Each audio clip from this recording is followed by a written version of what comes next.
After my grandparents died in a sudden plane crash, the family lawyer revealed a secret that turned my blood to ice. I was the sole heir to a $100 million estate. My greedy family demanded I hand it over immediately, and when I refused, they showed up the very next day with armed guards to evict me from my grandfather's lake house. But they froze in pure terror when they saw exactly who was standing right beside me on the porch. My name is Fiona, and I am 33 years old. I work as a senior luxury asset appraiser in New York. If you have ever had your own flesh and blood try to destroy your life out of pure greed, let me know where you are watching from in the comments below.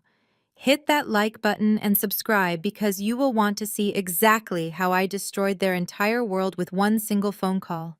The funeral for my grandfather Charles and my grandmother Beatrice had ended exactly 3 hours ago. I was sitting alone in the massive living room of their $15 million Crystal Lake villa, staring at the roaring fireplace. My fingers tightly gripped my grandfather's antique gold pocket watch, the only thing recovered from the crash site. The heavy oak front doors flew open with a violent crash that echoed through the vaulted ceilings. I did not even flinch. I knew exactly who it was. My older brother Brad stormed into the room, followed closely by my younger sister Amber and her husband Malik Jones. Malik was a slick, high-powered African-American real estate lawyer from Atlanta, wearing a custom Tom Ford suit and a smug smile. They were not wearing black, they were not grieving, they looked like predators who had just cornered a wounded animal. Brad marched straight up to my chair and smacked my hand, causing my grandfather's pocket watch to clatter onto the stone hearth. "Time is up for playing the squatter, Fiona." He barked, his face red with aggression. "Pack your cheap bags and get out of this villa before I call the police and have you dragged out in handcuffs." Before I could even lean down to retrieve the watch, Malik stepped forward. He moved with the extreme arrogance of a man who thought he held all the cards. He dropped a thick leather-bound folder directly onto the coffee table, shattering my porcelain teacup. The hot liquid spilled everywhere, but Malik just adjusted his gold Rolex with a calm, calculated motion. "Let me translate this into simple terms for you, Fiona, since you do not understand corporate law," Malik said, his voice dripping with condescension. "This is an emergency quit notice stamped and approved by the county judge an hour ago. Under the temporary inheritance clauses, Brad is now the acting executor of the Campbell family estate and the newly appointed head of the family business. This lake house has already been registered as collateral for a massive emergency corporate loan. You hold no position on the board of directors. You have absolutely no legal standing to be on this property." I stared at the red stamp on the paperwork. My mind raced, analyzing every single word Malik had just said. As a luxury asset appraiser, my entire career was built on spotting discrepancies and noticing the tiny details that other people missed. A sudden icy realization washed over me. You do not get a county judge to approve an emergency eviction and register a $15 million property as corporate collateral just 3 hours after a funeral. The paperwork, the legal loopholes, the filings, all of this had to have been prepared months in advance. Malik and Brad had orchestrated this hostile takeover long before my grandfather's plane ever fell out of the sky. Amber crossed her arms and looked me up and down with absolute disgust. "God, you look pathetic," Amber sneered. "Are you really wearing a discount rack blazer to sit in a $15 million estate? You do not belong here, Fiona. You have never belonged here." She paced around the room, running her manicured fingers over the antique mahogany furniture with clear, greedy intentions. "Do you really think Grandpa wanted a glorified inventory clerk inheriting this house?" Amber laughed, a sharp, cruel sound that bounced off the high walls. "Mom and Dad let you drown in $120,000 of student loans at NYU because your appraiser degree was a useless joke. Meanwhile, Brad was actually doing real work. They funded Brad's hedge funds with millions because he is the true heir. You are just the family disappointment who counts other people's furniture for a living." I remained completely silent, letting her vicious words hang in the air. The truth was, my family had financially abandoned me the moment I refused to be their compliant puppet. They threw millions at Brad's failing Wall Street ventures while I worked 3 grueling jobs to pay off my student debt.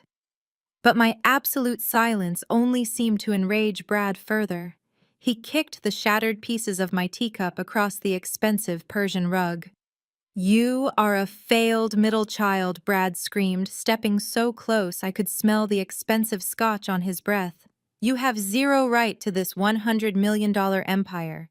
You are going to sign this property handover agreement right now and walk out that door." Brad pulled a heavy fountain pen from his jacket pocket and slammed it onto the legal documents.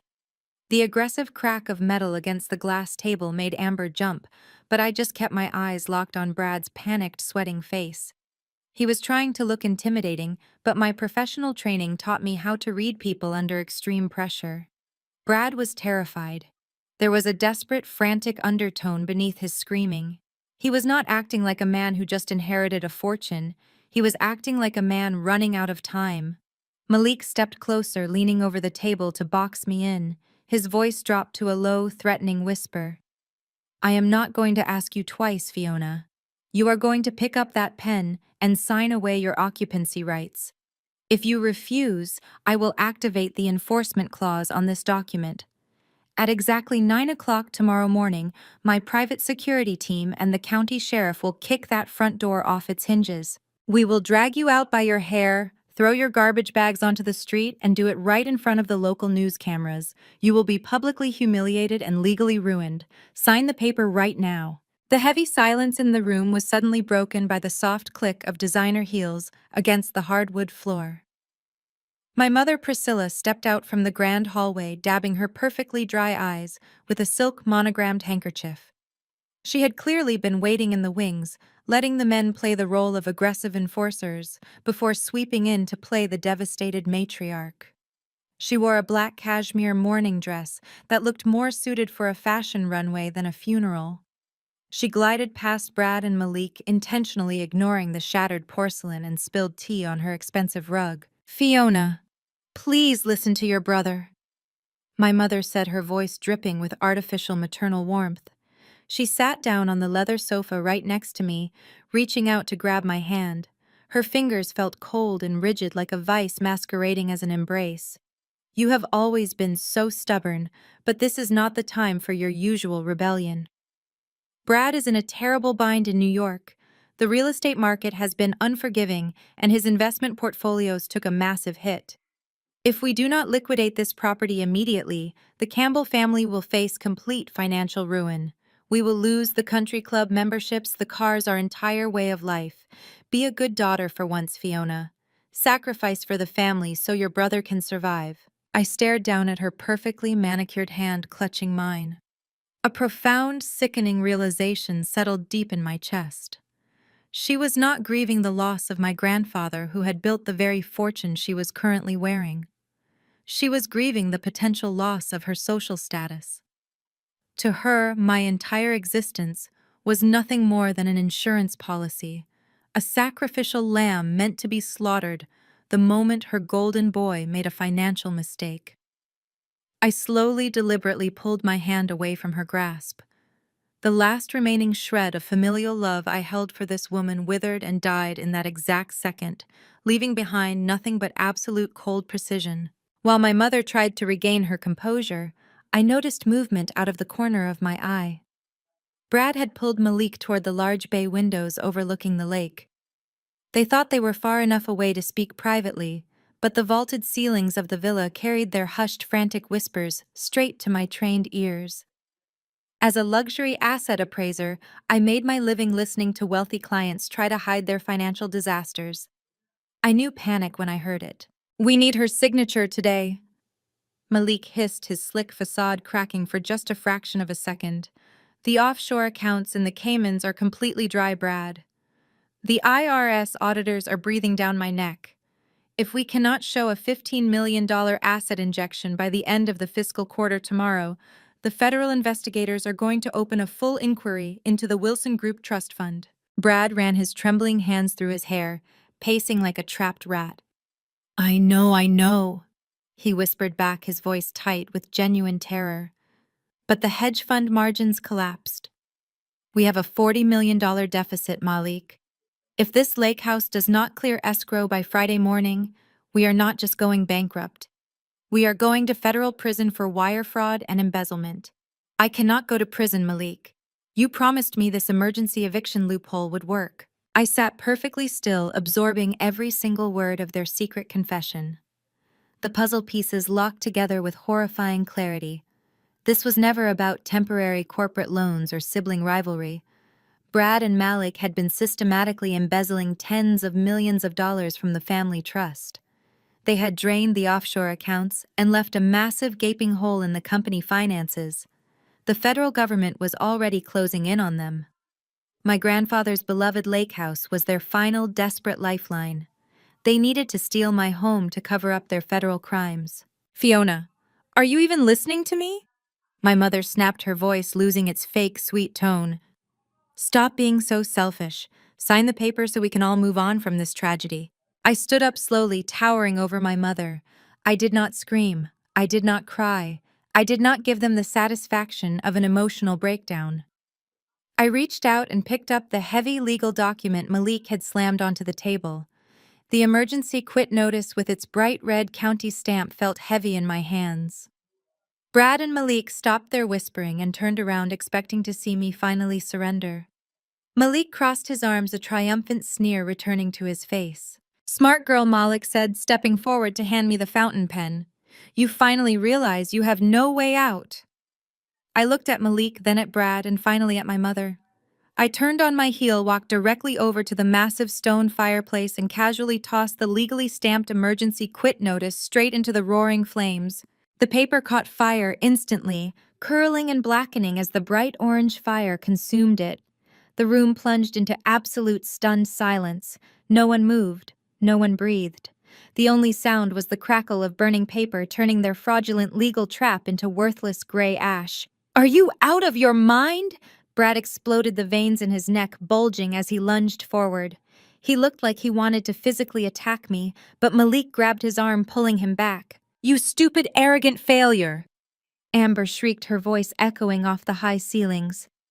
Do you have any idea what you just did? You just sealed your own fate, Fiona, Malik growled, his eyes dark with absolute fury. You think burning a piece of paper stops me? I have digital copies. I have the county sheriff on speed dial. Tomorrow morning at 9 o'clock, you are going to be ripped out of this house by armed men. I will make sure they drag you through the dirt. I will destroy your career, your reputation, and your life. I turned my back on the fire and faced the 4 people who shared my blood, but possessed none of my loyalty. I felt no fear. I only felt the icy calm of a predator watching its prey step willingly into a snare. I will not be going anywhere. I said, my voice dangerously quiet and perfectly steady. This house belongs to me. And if I were you, I would stop worrying about kicking me out and start worrying about what happens to you when the sun comes up tomorrow. I walked past them without looking back. I headed straight for the grand staircase, leaving them standing in the center of the living room, paralyzed by their own rising panic. I could hear Brad kicking another piece of furniture as Amber yelled at my mother to do something. Their chaotic, violent energy meant absolutely nothing to me anymore. They had declared war, but they had no idea who they were actually fighting. They thought I was just an inventory clerk. They had no idea I was the only person who knew about the biometric safe hidden in my grandfather's underground wine cellar. And they had no idea what kind of weapons he had left behind for me to use against them. I stood at the top of the grand staircase, hidden in the shadows of the second-floor landing. Down below, I could hear the heavy front doors slam shut, followed by the aggressive screech of tires as Malik sped his luxury SUV down the gravel driveway. They were gone for now, but I knew exactly what they were planning. They thought I was upstairs crying into my pillow, paralyzed by the threat of an armed eviction. They believed they had successfully terrorized the weak middle child into submission.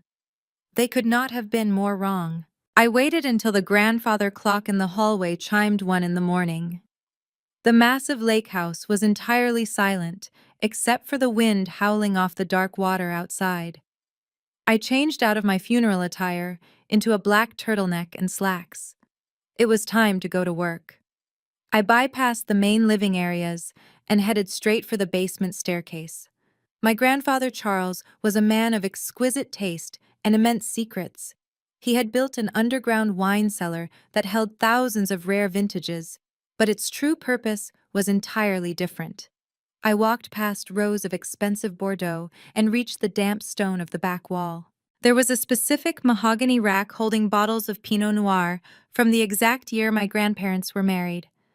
I reached out and pulled the third bottle from the left. There was a soft, mechanical click. The entire heavy wooden rack unlatched, allowing me to swing it open like a vault door. Behind the rack sat a flush steel panel embedded directly into the concrete foundation. It had no keypad and no combination dial. It was a highly classified biometric safe, equipped with a high-resolution retina scanner and a fingerprint reader. Grandpa Charles had installed this 3 years ago. He never programmed my mother's fingerprints into it. He never registered Brad or Amber. He only trusted one person in the entire Campbell bloodline because I was the only one who had never asked him for a dime. I leaned forward, pressing my right eye to the scanner while placing my thumb on the glowing glass pad. The machine whirred, scanning my biometrics with a sharp red laser. A mechanical voice chimed softly, confirming my identity. The heavy steel door popped open with a rush of pressurized air. Inside, there was no cash. There were no gold bars or fancy jewelry. My grandfather knew that true power was not in physical wealth, but in information. Resting on the cold steel shelf was a thick black leather dossier and a military-grade encrypted external hard drive. Stamped on the front of the leather folder in gold lettering were 2 words: Project Reset. I grabbed the drive and the folder, closed the safe, and hurried back upstairs to my grandfather's private study. I locked the heavy oak doors behind me and booted up my laptop. My hands were perfectly steady.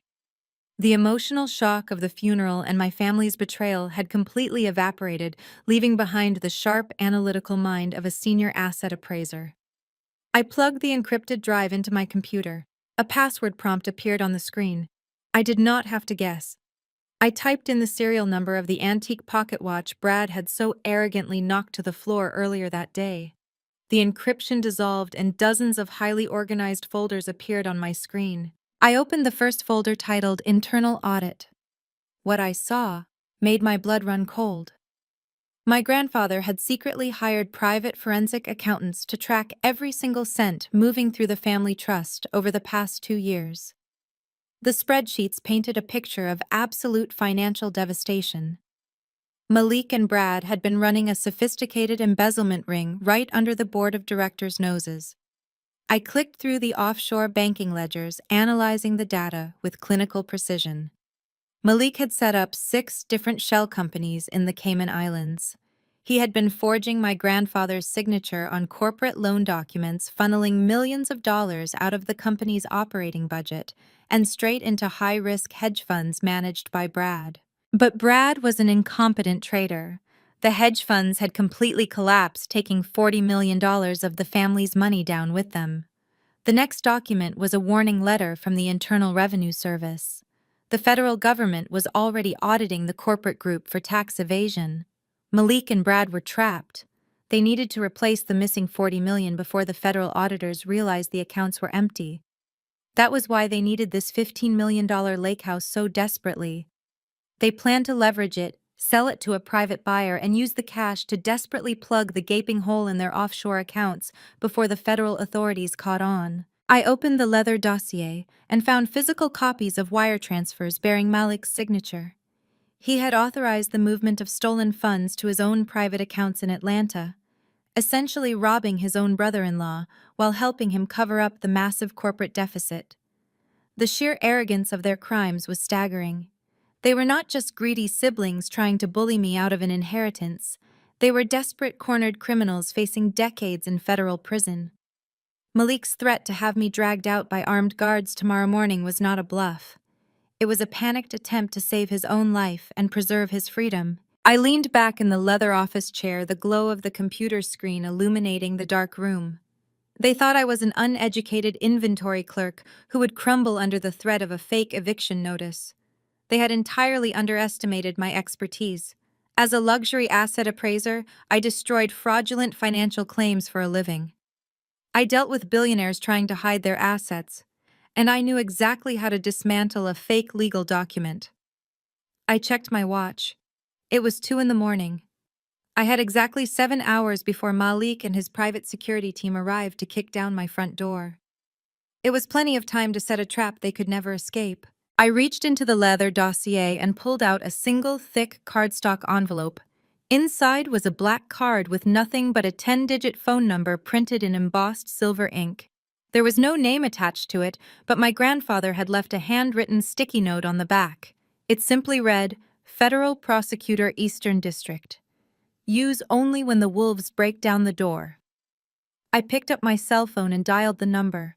The line did not ring. It connected immediately with a sharp electronic click. A man answered with a deep, gravelly voice that carried absolute authority. State your clearance code, the voice demanded. I did not hesitate. Charles Campbell, Irrevocable Trust Priority Access. Fiona. There was a brief pause on the other end of the line. The sound of rapid typing echoed faintly through the receiver. When the man spoke again, his tone shifted from bureaucratic to deadly serious. Ms. Campbell, he said, your grandfather told me I would be receiving this call. My team has been monitoring the Wilson Group offshore accounts for 18 months, waiting for the perpetrators to make a fatal mistake. Tell me they made it. They did more than make a mistake, I replied, keeping my voice entirely devoid of emotion. They just handed us their own execution warrant.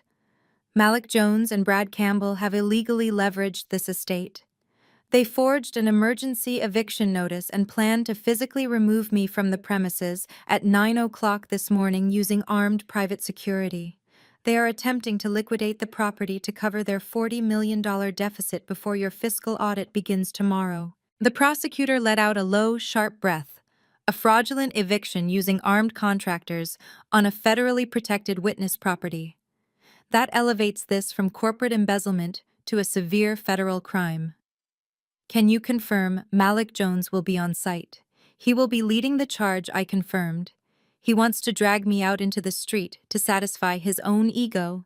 He believes he has outsmarted the entire system. The prosecutor chuckled, but there was absolutely no humor in the sound. I will have a specialized tactical unit deployed to your location by 8:45, he stated. We will remain out of sight until they breach the property line and initiate the illegal eviction. The trap needs to snap shut while they are actively committing the felony. I will see you in a few hours, Ms. Campbell. The line went dead. I set the phone down on the mahogany desk, feeling a profound sense of finality. The financial trap was fully armed and ready to detonate. I turned my attention back to the laptop screen, intending to safely eject the encrypted hard drive. But as I moved the mouse cursor, my eyes caught the very last folder at the bottom of the directory. It was labeled Flight 404. My blood froze in my veins. That was the exact tail number of my grandfather's private jet. The same jet that had plummeted into a remote mountainous region just days ago, killing both him and my grandmother instantly. My hand trembled for the first time that night as I double-clicked the folder. I expected to find maintenance logs or flight itineraries. Instead, a single high-resolution scanned document appeared on the screen. It was a wire transfer confirmation from an untraceable banking institution in the Cayman Islands. I leaned closer to the monitor, my eyes scanning the heavily redacted financial codes. The sender was listed as Apex Holdings, LLC, which I had just identified in the previous folder as one of Malik's illegal shell companies. The transfer amount was exactly $250,000. But it was the recipient and the date that made my heart stop beating entirely. The money had been wired directly into the personal account of the lead aviation mechanic responsible for servicing my grandfather's jet. The date stamp on the clearance receipt was a Tuesday, exactly 48 hours before the fatal crash. I stared at the digital receipt as the horrifying reality crashed over me like a physical blow. The plane crash was not a tragic accident caused by sudden mechanical failure. My grandfather had not died because of bad weather or a faulty engine. He was murdered. My own brother and his greedy lawyer husband had paid a mechanic $250,000 to sabotage the aircraft. They had assassinated my grandparents in cold blood, just to accelerate the inheritance process and cover up their massive financial crimes before the federal audit could ruin them. A wave of intense nausea hit me so hard I had to grip the edges of the desk to keep from falling out of the chair. The room seemed to spin. I closed my eyes, seeing the image of my grandmother's warm smile and my grandfather's firm, protective hands. They had been slaughtered by the very people they had fed, clothed, and sheltered. My mother Priscilla had begged me to sacrifice for the family. She had asked me to save the brother who had literally orchestrated the violent deaths of her own parents. The sickness in my stomach rapidly burned away, replaced by a towering infernal rage. This was no longer just about protecting my home or defending my grandfather's legacy. This was about absolute total destruction. I stood up from the desk, my chair rolling back and hitting the bookshelf. I walked over to the large bay window and looked out at the dark waters of Crystal Lake. The sun was just beginning to turn the eastern horizon a pale, bruised purple. In a few hours, Malik, Brad, and Amber would drive up to this house thinking they were the apex predators. They thought they were coming to bully a helpless woman out of her inheritance. They had no idea they were walking straight into a federal staging ground. I tightened my grip on my grandfather's ceramic coffee mug, my knuckles turning white. They wanted to play a ruthless game of power and intimidation. I was going to give them exactly what they asked for. I was going to let them step onto this porch, let them taste their victory for one fleeting second, and then I was going to bury them so deep under federal charges they would never see the sun again. At exactly 8:45, the tranquil morning silence of Crystal Lake was violently shattered. The aggressive crunch of heavy tires tearing up the crushed stone driveway echoed through the property. I stood in the expansive chef's kitchen, methodically pouring dark roast coffee into my grandfather's favorite ceramic mug. I was dressed in a razor-sharp charcoal-tailored suit, the exact kind of armor I wore when dismantling fraudulent billionaires in Manhattan boardrooms. Today I was wearing it to dismantle my own bloodline.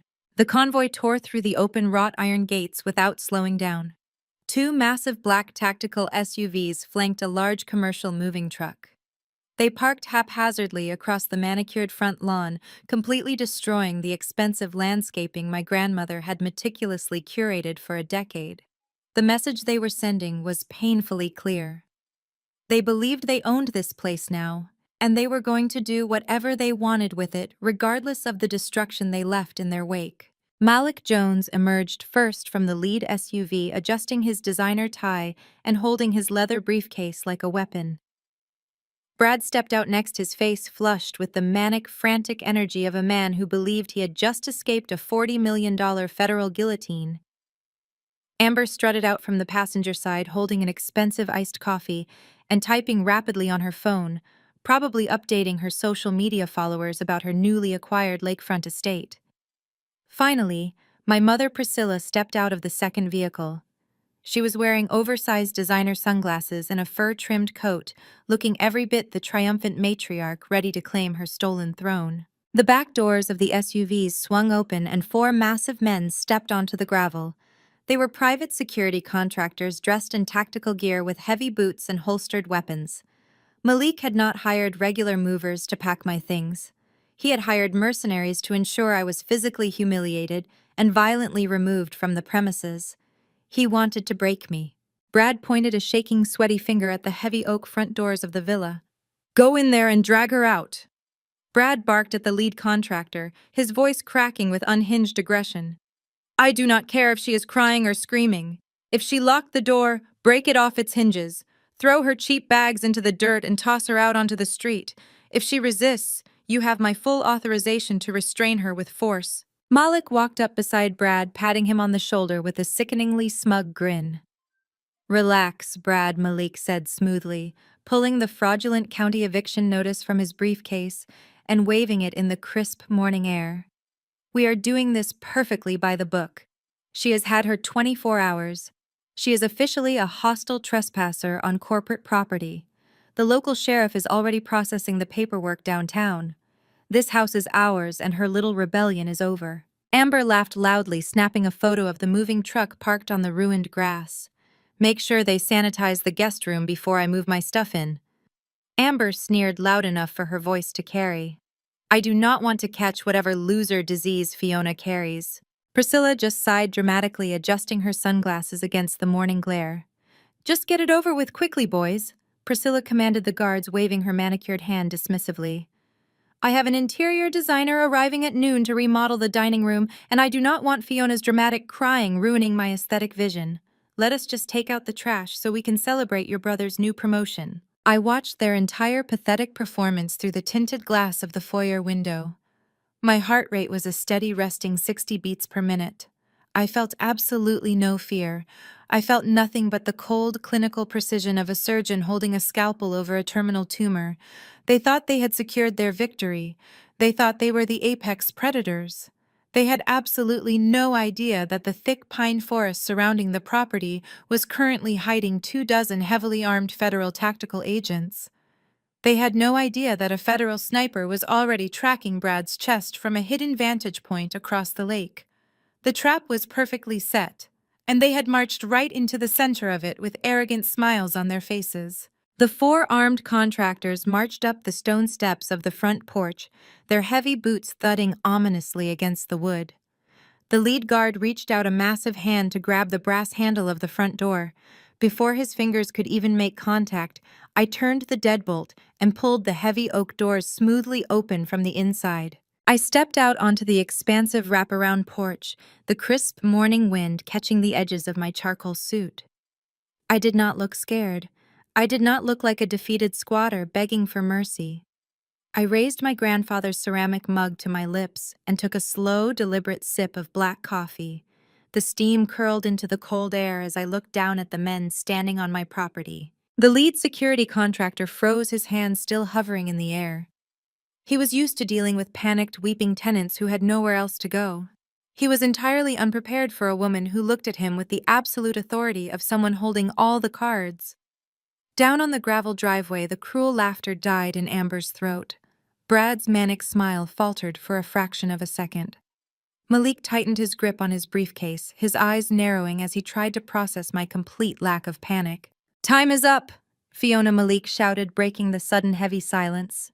His voice carried across the lawn, trying desperately to reassert his dominance over the situation. "I told you I was not playing games. You missed the 9 o'clock deadline. You are now illegally trespassing on Wilson Group assets." "Grab her," Malik ordered the guards, pointing a sharp finger at me. "Put her in cuffs if she fights back." I took another slow sip of my coffee, my eyes locking directly onto Malik's. I did not raise my voice, but the icy, absolute certainty in my tone cut through the morning air like a razor blade. "I would strongly advise your hired muscle to take a step back, Malik," I stated calmly, lowering the mug. "Because if any of these men take one more step onto this porch, they will be committing a federal crime. And unlike your fake county eviction notice, the people waiting in the tree line actually have the authority to pull the trigger." Malik threw his head back and let out a sharp, patronizing laugh. "Federal crime," he mocked, shaking his head. "Are you completely out of your mind, Fiona? You are a desperate squatter making up invisible snipers in the woods to save your own skin." He turned to the lead security contractor with a look of absolute disdain. "Ignore her delusional threats. Grab her by the arms and drag her off this property right now. I am paying you to do a job." Brad stepped forward, the gravel crunching violently under his expensive loafers. "You are pathetic, Fiona," Brad screamed, his voice echoing across the misty lake. "You think you can bluff us with fake police? There is nobody in those woods. Break the door down and throw her out onto the street." The massive lead guard grunted and took one heavy step onto the top stair of the porch, reaching his thick-gloved hand toward my shoulder. He never made contact. The heavy oak door behind me swung open completely. Stepping out from the shadows of the grand foyer was a tall, broad-shouldered man wearing a reinforced dark tactical vest. Emblazoned across his chest in bold yellow letters were the words, U.S. Marshal. A gleaming silver federal star hung prominently from his belt. "I strongly suggest you keep your hands to yourself, son," the marshal said, his voice carrying the calm, lethal weight of the United States federal government. "Unless you want to spend the next 20 years in a federal penitentiary for assaulting a protected witness." At his exact words, the tree line surrounding the villa seemed to come alive. From behind the ancient pine trees, from the edge of the private boat dock, and from the blind corners of the wraparound porch, a dozen heavily armed tactical agents stepped into the morning sunlight. They moved with absolute military precision, raising their matte black rifles and locking their stances. Two distinct bright red laser sights materialized directly on the center of Brad's chest. Another red dot rested precisely over Malik's designer silk tie. The terrifying reality of the situation crashed down on the driveway with the force of an avalanche. The private security contractors were not fools. They were hired muscle-paid to intimidate unarmed civilians, not to engage in a shootout with federal agents. The lead guard looked at the marshal, looked at the red laser sights, and immediately dropped his tactical baton onto the wooden porch.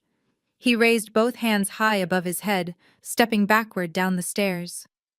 The other three guards instantly followed suit, dropping their equipment and dropping to their knees on the gravel, showing their empty palms to the tactical team. The triumphant smirk melted off Malik's face, replaced by a sickening, pale horror. Amber dropped her expensive iced coffee. It shattered on the driveway, splashing brown liquid over her designer shoes, but she did not even blink. She was staring at the tactical agents in pure, unadulterated terror. Priscilla grabbed Brad's arm, her perfectly manicured fingernails digging into his suit jacket. Brad's mouth hung open, his manic energy completely evaporating into suffocating panic. Malik was a cornered rat, but he was still a lawyer. He tried to rely on his usual weapon of loud intimidation to regain control. "Now hold on a minute," Malik stammered, his voice shaking as he waved the fraudulent county document in the air. "There is a massive misunderstanding here, officer. I am a licensed real estate attorney. This is my brother-in-law's legal property. I have a court-ordered emergency eviction notice signed by a county judge. This woman is a hostile trespasser. You have no jurisdiction to interfere with a civil county eviction." The U.S. Marshal stepped forward, standing shoulder to shoulder with me on the porch. He did not even look at the piece of paper Malik was desperately waving around. He looked at Malik with absolute disgust. "I do not care about your fabricated county paperwork, counselor," the marshal stated. "You are currently trespassing on federal ground." I took another slow sip of my coffee, letting the bitter liquid warm my throat before I delivered the final legal annihilation. "Your emergency quit notice is completely invalid, Malik," I stated, projecting my voice so it rang out across the lawn. "You tried to leverage this estate as collateral for the corporate trust, but you failed to realize one vital detail. My grandfather Charles was infinitely smarter than you. He never placed this $15 million villa into the corporate portfolio. He placed it into a blind, irrevocable trust. A trust that bypassed the board of directors completely and named me as the sole legal beneficiary. Ownership of this estate was fully and permanently transferred into my name 48 hours ago." Brad shook his head violently, his eyes darting between the red laser sight glowing on his chest and my face. "No," Brad shouted, his voice cracking. "That is a lie. The offshore accounts need this house. You cannot own it, Fiona. You are just an appraiser." "She is the sole legal owner of this estate," the U.S. Marshal confirmed, his hand resting casually on his holstered weapon. "And as of 2:00 this morning, Fiona Campbell is officially under the protection of the United States Marshals Service as a primary cooperating witness in an ongoing federal grand jury investigation. By stepping onto this property and attempting to forcibly remove a protected witness, you have just committed a Class A federal felony." The leather folder dropped from Malik's trembling hand. The fraudulent eviction notice scattered across the wet gravel, blowing away in the morning breeze. His brilliant legal trap had not just failed, it had actively triggered his own destruction. He looked at the armed agents surrounding his luxury vehicles and realized there was no exit. He could not talk his way out of this. He could not sue his way out of this. He had brought a fake piece of paper to a federal gunfight. Priscilla let go of Brad and took a desperate step forward toward the porch. The illusion of her grand matriarch status was completely gone. She looked like a terrified old woman grasping at straws. "Fiona, please," my mother begged, her voice cracking with manufactured hysteria. "Tell them to put the guns down. We are your family. This is just a misunderstanding about paperwork. We can go inside and talk about this over breakfast like civilized people." "There is nothing left to talk about, Mother," I replied, staring down at her with absolute zero empathy. "Yesterday you told me to be a good daughter and sacrifice my life to save Brad's financial mistakes. You told me to face reality. The reality is that your golden child and his slick lawyer just walked into a federal snare. And breakfast is not on the schedule today." As the words left my mouth, the heavy front gates of the estate swung open completely. 4 more black government vehicles rolled onto the property, crunching over the gravel and boxing in my family's luxury cars. Men and women in sharp, dark suits stepped out. They were not wearing tactical gear. They were carrying thick, sealed briefcases bearing the gold emblem of the Internal Revenue Service. Malik took a staggering step backward, his expensive Italian leather shoes slipping on the wet grass. He looked from the armed marshals to the approaching IRS agents, and all the blood drained from his face. His arrogant lawyer persona completely disintegrated, leaving behind nothing but a terrified, exposed fraud. "You actually thought a $40 million deficit could be wiped clean by rushing a fraudulent real estate sale?" I asked, stepping down to the first stair of the porch. I looked directly into Malik's panicked eyes. "You thought you could shuffle corporate funds through Apex Holdings, LLC in the Cayman Islands without triggering a federal audit. My grandfather knew exactly what you were doing, Malik. He hired private forensic accountants 2 years ago. I spent all night reviewing the encrypted hard drive he left me in his biometric safe. I have every single wire transfer, every forged signature, and every illegal offshore ledger you created." Brad let out a strangled, gasping sound. He clutched his chest as if he were having a heart attack, staggering away from the tactical agents. "You cannot do this," Brad wheezed, his eyes wide and bloodshot. "I am the acting head of the Campbell family business. I have legal immunity through the corporate bylaws." "You have absolutely nothing, Brad," I stated, my voice ringing with cold, absolute authority. "As of 6 o'clock this morning, the federal government executed a sweeping asset freeze under the RICO Act. Every single bank account tied to your name, Malik's name, and the Wilson Group Trust has been frozen and seized." Amber let out a high-pitched shriek. She frantically pulled her phone from her designer handbag, her perfectly manicured thumbs swiping aggressively across the screen. "No, no, no!" Amber screamed, tapping her banking application repeatedly. "It says my accounts are locked. My platinum cards have a zero balance. Mom, do something. They locked my trust fund." A female IRS special agent stepped forward, her expression entirely devoid of sympathy. She looked directly at Amber, and then pointed to the sleek luxury sports car parked on the ruined lawn. "Hand over the keys to the Porsche MA," the agent demanded, holding out her hand. "That vehicle was purchased using embezzled corporate funds. It is now federal property." Amber threw a massive, hysterical tantrum, stomping her feet and clutching her designer bag to her chest like a spoiled child. "I am not giving you my car!" Amber wailed, tears of pure selfish rage streaming down her face. "You cannot take my things. I am a Campbell." "Priscilla." My mother looked like she was about to faint. The reality of her vanishing social status hit her harder than a physical blow. She grabbed the collar of her expensive fur coat, her hands shaking violently. "Fiona, please," Priscilla begged, her voice cracking into a pathetic whimper. "You are ruining us. We will lose the country club. We will lose the penthouse. I will have to file for bankruptcy. You cannot leave your own mother destitute." I stared at the woman who had demanded I sacrifice my entire future just yesterday. I felt a deep, profound satisfaction watching her elitist facade crumble into dust. "You are not destitute, Mother," I replied, my tone completely flat. "You are just experiencing the reality you wanted to force onto me. You chose to protect a thief instead of your own daughter. Now you get to pay his debts." But the financial annihilation was just the appetizer. The true reckoning was about to begin. The heavy oak door behind me opened one more time. Stepping out onto the porch was a tall, distinguished man with silver hair wearing a perfectly tailored navy suit. It was the federal prosecutor from the Eastern District, the man I had spoken to at 2:30 in the morning. He walked up beside me, looking down at Brad and Malik with an expression of absolute lethal disgust. Wire fraud, embezzlement, and tax evasion carry extremely heavy federal sentences. The prosecutor began, his voice booming across the driveway. But financial crimes are not the reason the United States Marshal Service deployed a tactical sniper team to this estate today. The remaining color vanished from Brad's face. His knees visibly buckled, and he had to lean against the hood of Malik's SUV to keep from collapsing.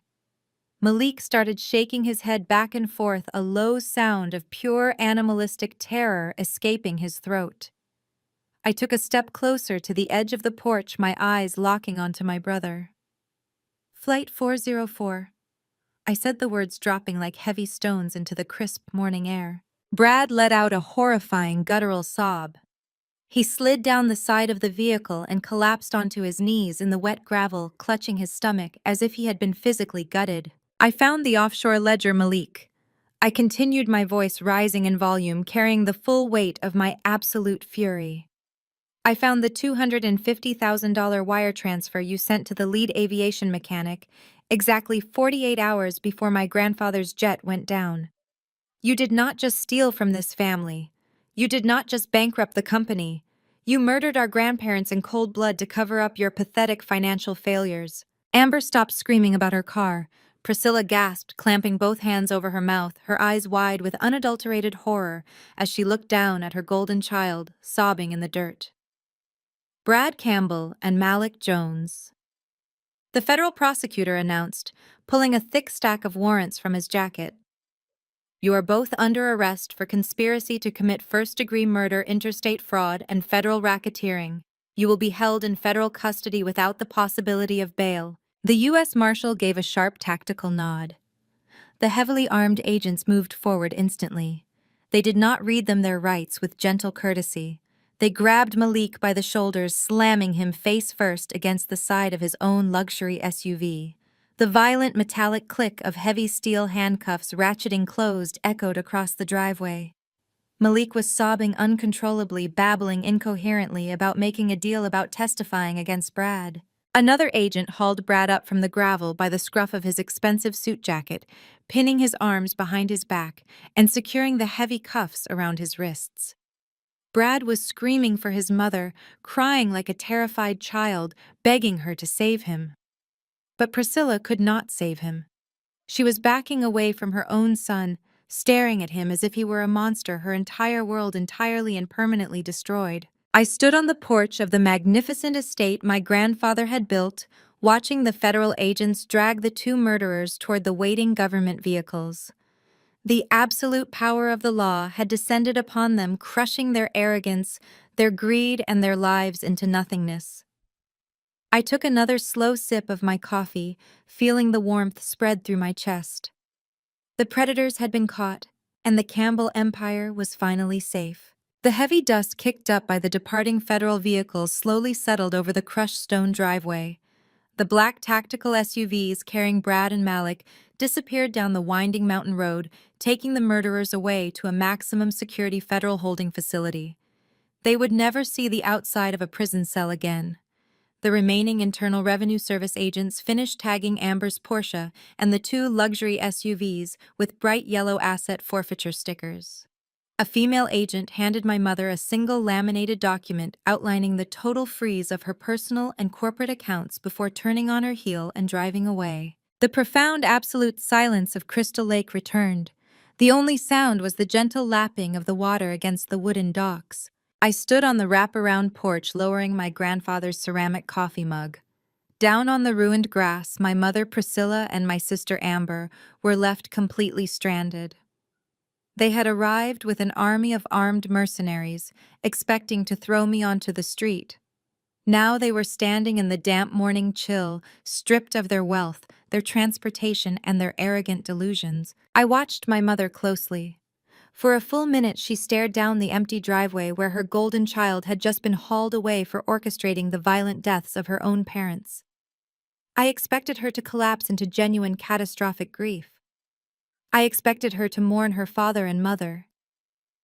Instead, I watched a terrifying shift occur in her posture. The aristocratic matriarch facade had been shattered, but her parasitic survival instinct immediately took over. Priscilla wiped her dry eyes with her silk handkerchief and slowly turned to face me. She forced her facial muscles into a trembling, pathetic mask of maternal affection. She took a tentative step toward the wooden stairs of the porch, holding her hands out as if reaching for a long-lost child. The U.S. Marshal, standing a few feet away, immediately stepped forward to block her path, resting his hand on his utility belt. I raised my hand, signaling the Marshal to stand down.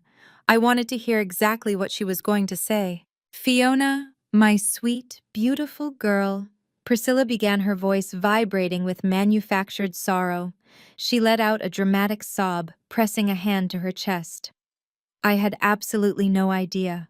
You have to believe me, Fiona. I was completely blinded by them. I never knew Brad and Malik were capable of such monstrous things. I never knew about the offshore accounts or the airplane mechanic.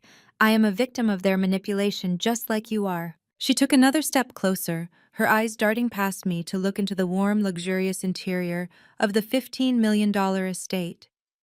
We were both too harsh yesterday, she continued, turning on the waterworks with practiced theatrical precision. The grief of losing your grandparents clouded my judgment. I was just so stressed about the company finances. But the truth is, I just miss my daughter. You are the only family I have left now, Fiona. We are Campbell women.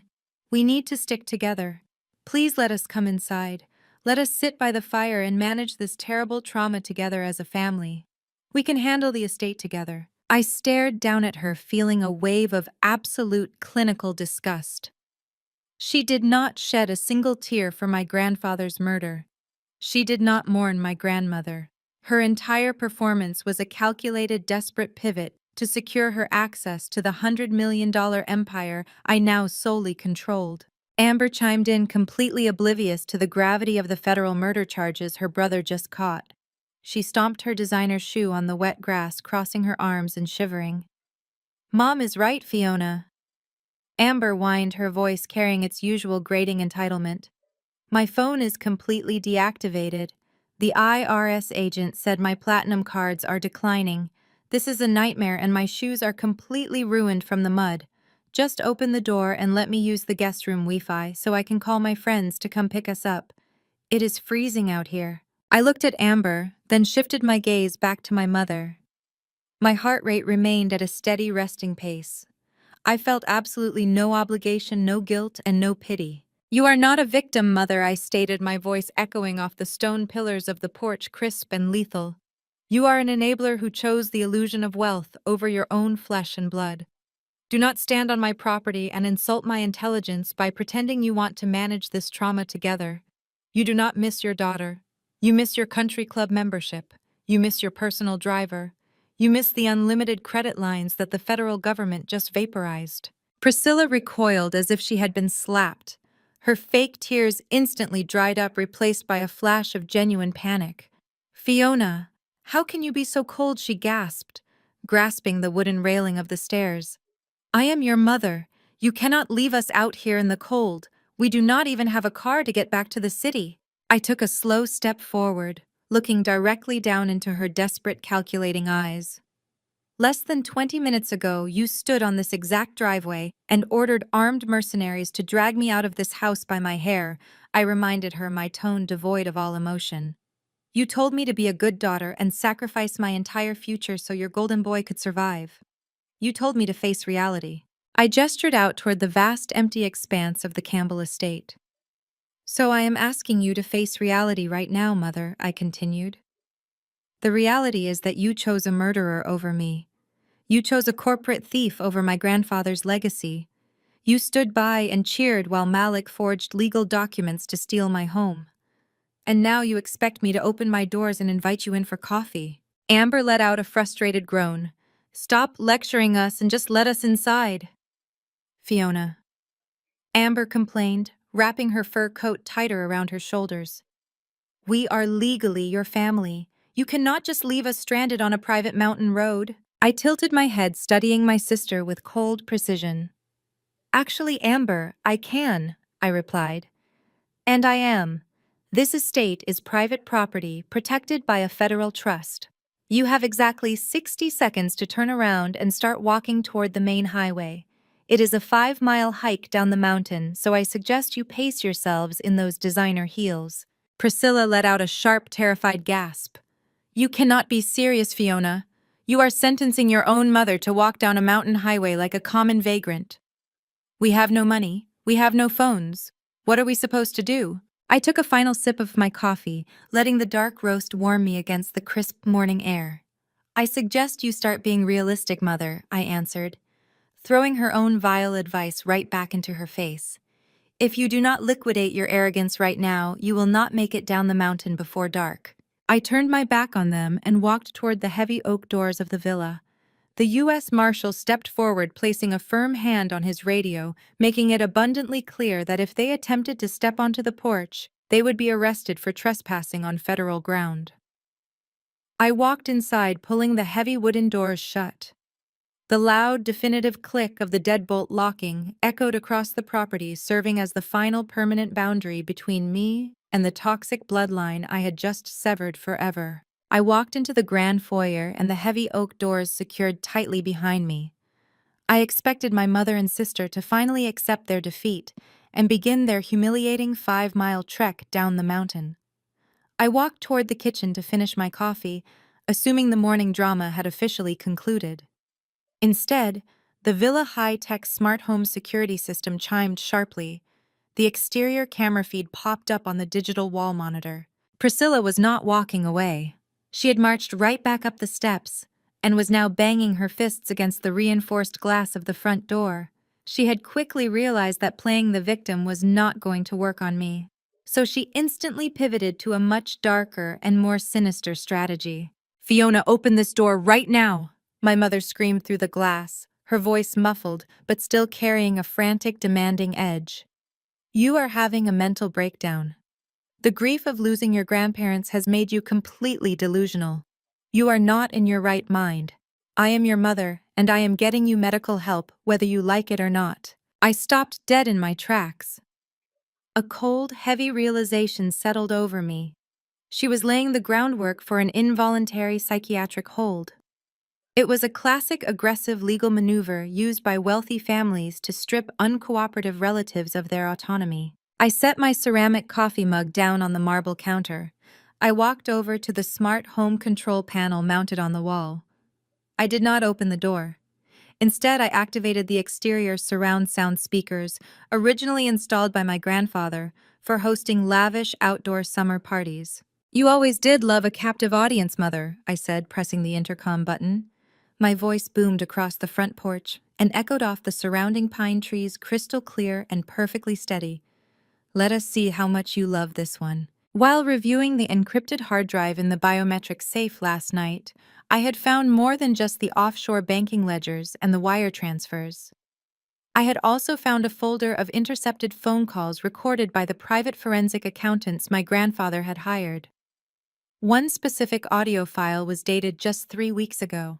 I pulled my cell phone from my pocket, connected it to the Villa Bluetooth system, and selected the file. I did not argue with her fake tears or her fabricated medical concerns. I simply pressed play. The crisp digital audio recording blasted through the outdoor speakers for everyone on the property to hear, including the federal agents still stationed near the gate. My mother's voice echoed across the lawn, cold, calculating, and utterly ruthless.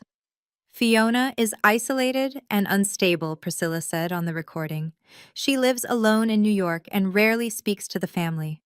If we file for an emergency conservatorship, can we have her institutionalized?" A smooth, professional male voice answered her. It was a high-priced, shady probate lawyer from Manhattan. "With the right paperwork and a signature from a cooperative psychiatrist, we can place her on a mandatory psychiatric hold," the lawyer explained on the tape. "Once you are granted full medical power of attorney, she is declared legally incompetent.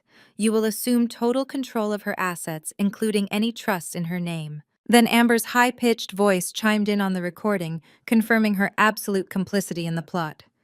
Then we can liquidate the lake house, institutionalize Fiona permanently, and split the cash to cover Brad's corporate debts before anyone notices the money is gone. I stopped the recording. The silence that followed was deafening. Outside on the porch, Priscilla and Amber froze exactly where they stood. The concerned, loving mother act vanished in a single devastating second. The mask completely slipped. They were caught red-handed plotting to strip away my basic human rights, lock me in a psychiatric ward, and steal my inheritance to fund their luxurious lifestyle. The U.S. Marshal standing near the driveway crossed his arms, looking at my mother with absolute, unfiltered disgust.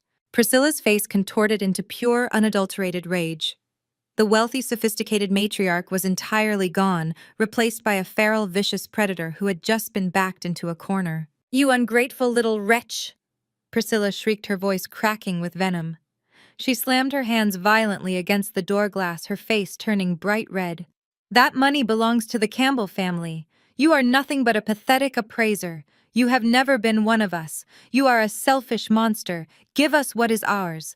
Amber joined the meltdown, stomping her ruined designer shoes against the wooden porch boards and screaming obscenities that echoed across the lake. "You stole our inheritance," Amber yelled, pointing a shaking finger at the security camera. "You set Brad up.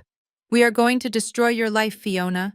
We will ruin your career and make sure you have nothing left." I watched their violent, hysterical breakdown through the security monitor. They looked utterly pathetic.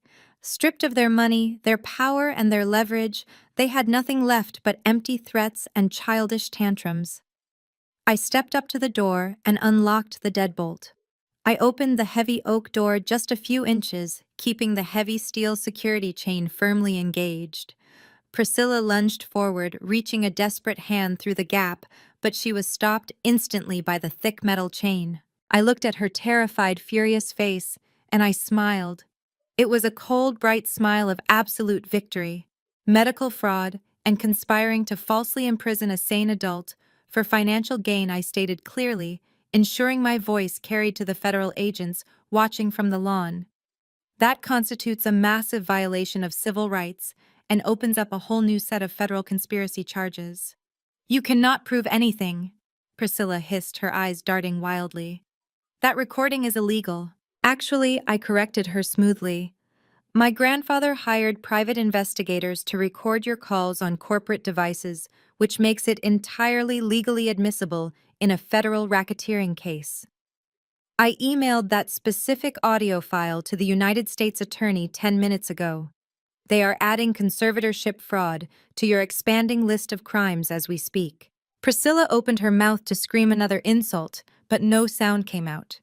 The absolute reality of her situation had finally crushed the last remaining ounce of her arrogance. "Enjoy your hike down the mountain, Mother," I said, my voice perfectly polite and incredibly sharp. "I will see you both in federal court." I pushed her hand away, shut the heavy oak door, and locked the deadbolt for the final time. I turned my back on their muffled screaming, walking away from the foyer and heading into the quiet, peaceful warmth of my new home. 72 hours later, I traded the peaceful sanctuary of the lake house for the cutthroat arena of Manhattan elite high society. With Brad and Malik currently sitting in federal holding cells awaiting their bail hearings, my grandfather's massive empire was finally free from their parasitic grip. As a senior luxury asset appraiser, I knew exactly how to fortify a trust fund. It was time to aggressively liquidate the hidden physical assets my grandfather had stashed away over the decades. I arranged a highly classified meeting at the Pinnacle Country Club, an ultra-exclusive establishment in the heart of the city where billionaires conducted their business behind closed mahogany doors.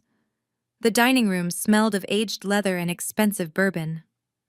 I sat across the table from Maxwell Pierce, the lead automotive auctioneer for a premier global auction house. I was wearing a tailored ivory silk suit projecting absolute authority. Maxwell adjusted his reading glasses as he meticulously reviewed the authentication dossier I had provided. My grandfather Charles had been a master of invisible wealth. While reviewing his encrypted hard drive, I had discovered the deed to an abandoned industrial warehouse in upstate New York. When I drove up there and breached a boarded-up false wall, I did not just find an empty garage. I uncovered a pristine automotive time capsule. Wrapped in heavy-duty protective tarps sitting on blocks with their fluids perfectly drained and engines meticulously oiled were three original 1966 Shelby Cobra 427s. "These are immaculate," Maxwell said, his voice hushed with genuine reverence as he traced the original title documents. "The provenance is bulletproof, Fiona. Finding one of these in this condition is a generational miracle. Finding three is unheard of. I can confidently guarantee a minimum of $3 million per vehicle at our next international auction, $9 million total, and that is a conservative estimate." "Excellent," I replied, taking a slow sip of my sparkling water. "I want them moved to your secure vault by midnight. We will bypass the reserve price," and I never finished my sentence. The heavy brass-handled doors of the private dining room were violently shoved open, hitting the wood-paneled wall with a loud, aggressive crash. The serene, sophisticated atmosphere of the country club shattered instantly. My mother, Priscilla, and my sister, Amber, barged into the room. They looked absolutely unhinged. The sleek, polished veneer they usually wore had been completely replaced by frantic, desperate mania. They had somehow managed to survive their humiliating hike down the mountain 3 days ago, but the reality of their frozen bank accounts had clearly driven them into a corner. Following closely behind them was a nervous, sweating man in a cheap, wrinkled suit, clutching a thick manila envelope. "Fiona, my poor, sick darling," Priscilla announced, projecting her voice at maximum volume to ensure the wealthy patrons in the adjacent lounge could hear every single word. She threw her hand dramatically to her forehead, putting on a wildly exaggerated performance of a heartbroken mother. "Please stop this madness. You are not in your right mind." Amber stepped forward, pulling out her smartphone and pointing the camera directly at me. "We are doing this for your own good, Fiona," Amber added, her voice dripping with fake sympathy. "You need serious psychiatric help. You have locked your own family out, and now you are selling off precious family heirlooms out of sheer mania." The nervous man in the cheap suit stepped up to the mahogany table. He completely ignored the multi-million-dollar Shelby Cobra authentication documents scattered across the surface. He slapped the thick manila envelope down right next to my crystal water glass.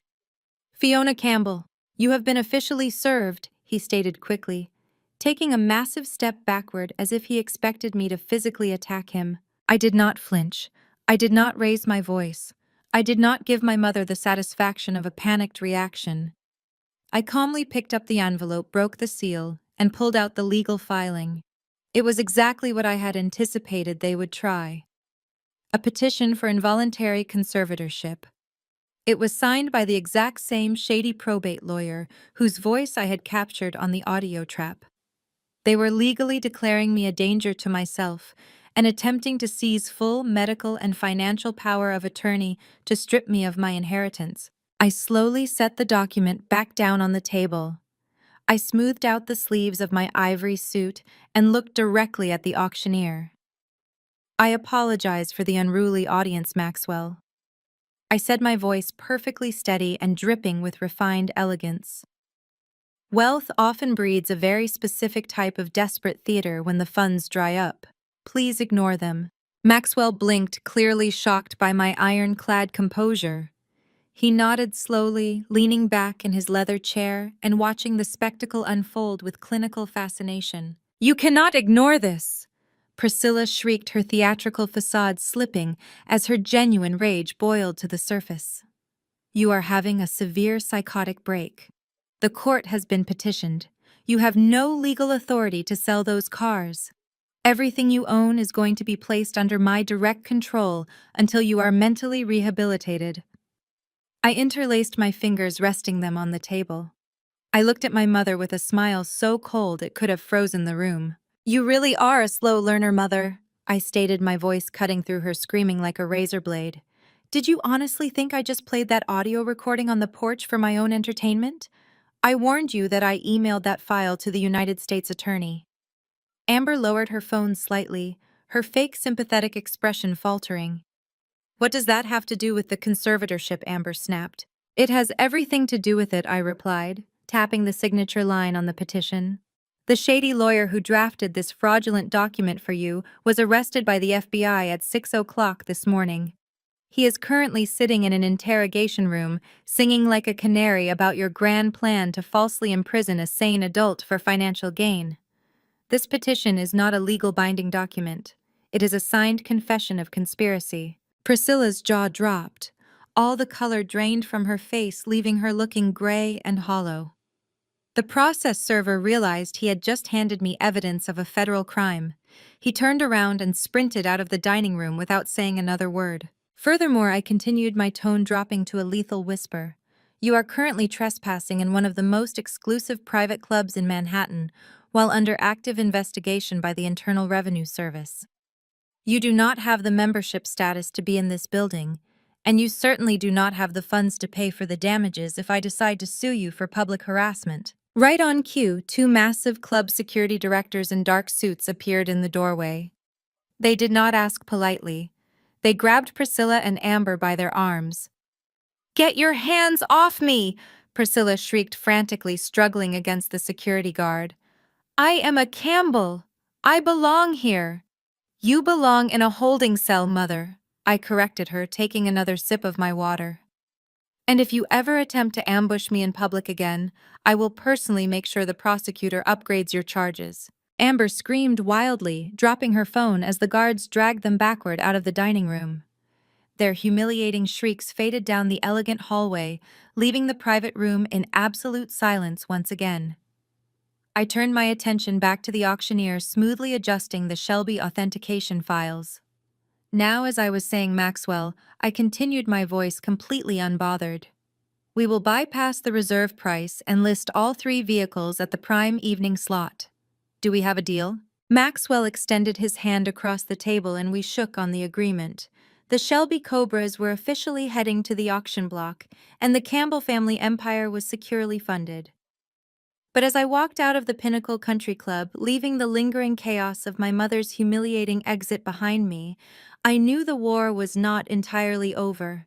Priscilla was a desperate, cornered animal. Even with her shady probate lawyer sitting in federal custody, she would inevitably try to find another corrupt attorney or file a pro-se petition to challenge my mental competency. I needed to ensure that any future attempt to declare me legally unfit was dead on arrival. I signaled my driver and headed straight to the financial district. My destination was the high-security office of Mr. Winston Caldwell, a veteran commercial and estate lawyer who possessed a reputation for being absolutely ruthless in a courtroom. I had retained his services the moment I realized the depth of Brad and Malik's financial crimes. Mr. Caldwell was a man who did not believe in defensive legal strategies. He believed in total, overwhelming preemptive strikes. I stepped into his corner office, dropping my leather briefcase onto his massive glass desk. Mr. Caldwell looked up from his paperwork, his sharp eyes missing nothing. "They attempted the ambush," I stated, taking a seat opposite him. "Priscilla and Amber brought a process server to the country club. They tried to publicly serve me with a petition for involuntary conservatorship. I informed them their lawyer had already been arrested by the FBI, but we cannot leave anything to chance. Priscilla will keep trying to claim I am delusional to get her hands on the estate." Mr. Caldwell folded his hands, resting his chin on his knuckles. "Involuntary conservatorships are notoriously difficult to fight if the family controls the narrative," he explained, his voice gravelly and serious.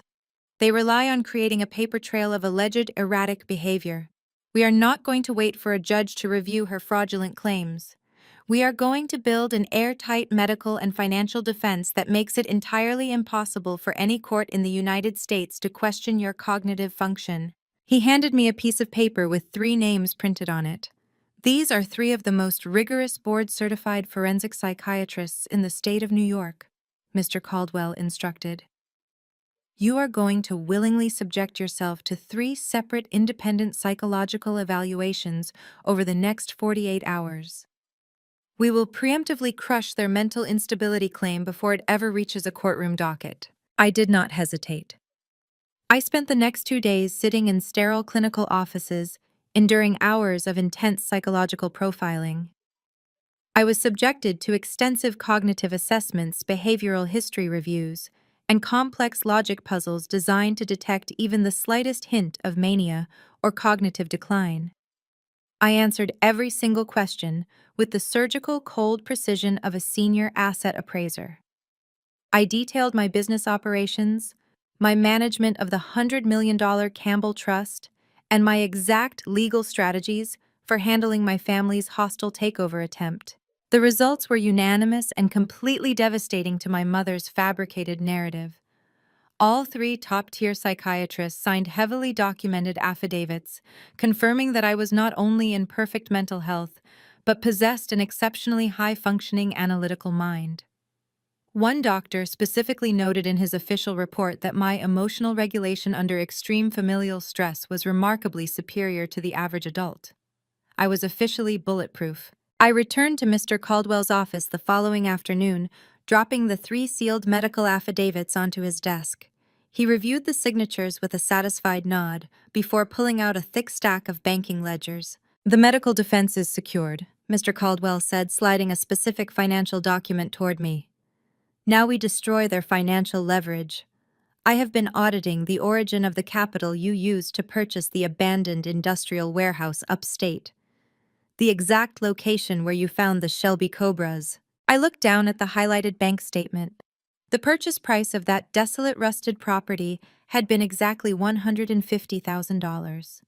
It was an investment I had made years ago, relying purely on my professional instincts when I noticed the local zoning laws in that county were about to shift. "Your mother has been claiming to anyone who will listen that you used misappropriated family funds to make that purchase."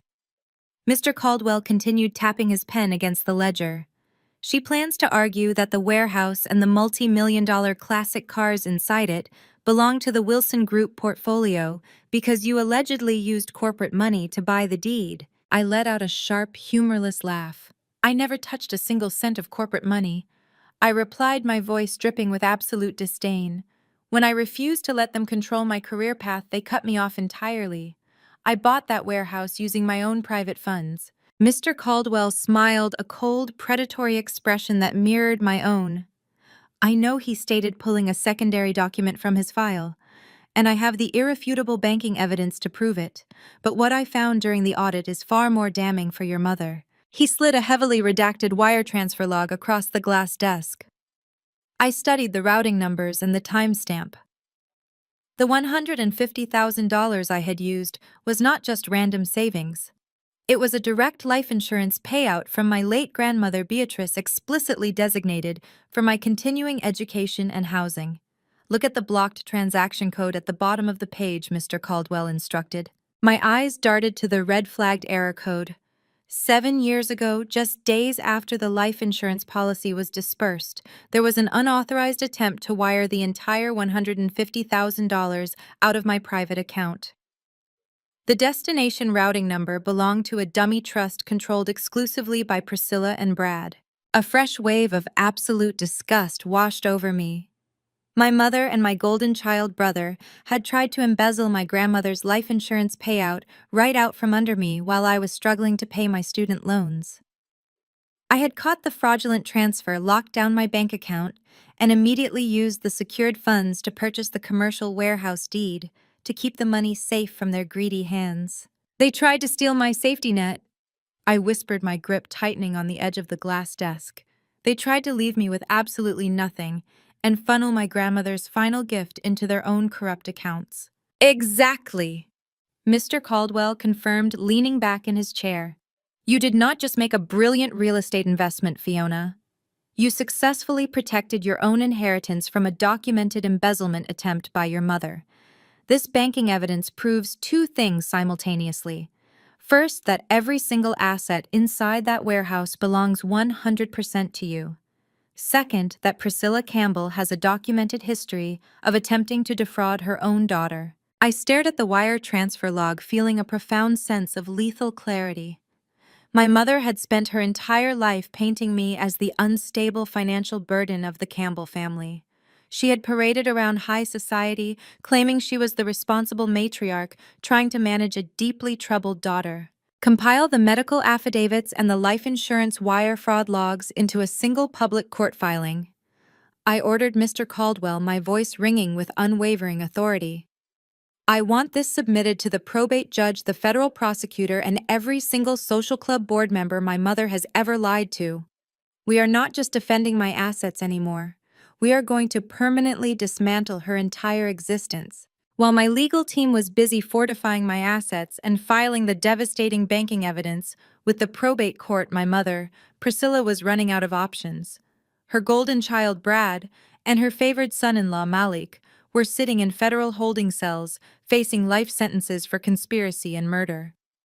Her platinum credit cards were declining across Manhattan, and her social circle was rapidly treating her like a highly contagious disease.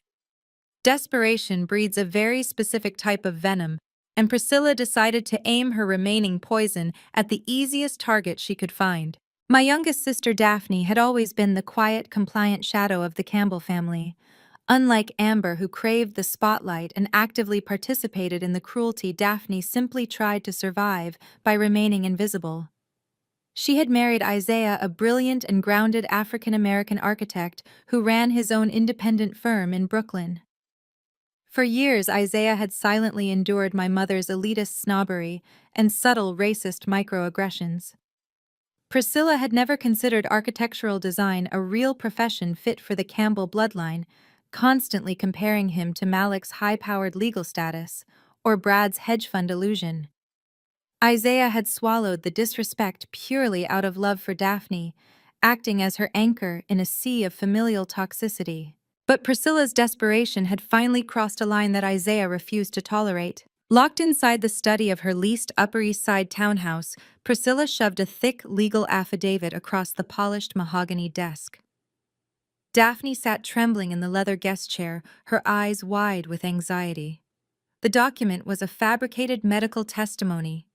It required Daphne to swear under penalty of perjury that I had a lifelong history of severe manic episodes, violent outbursts, and paranoid delusions.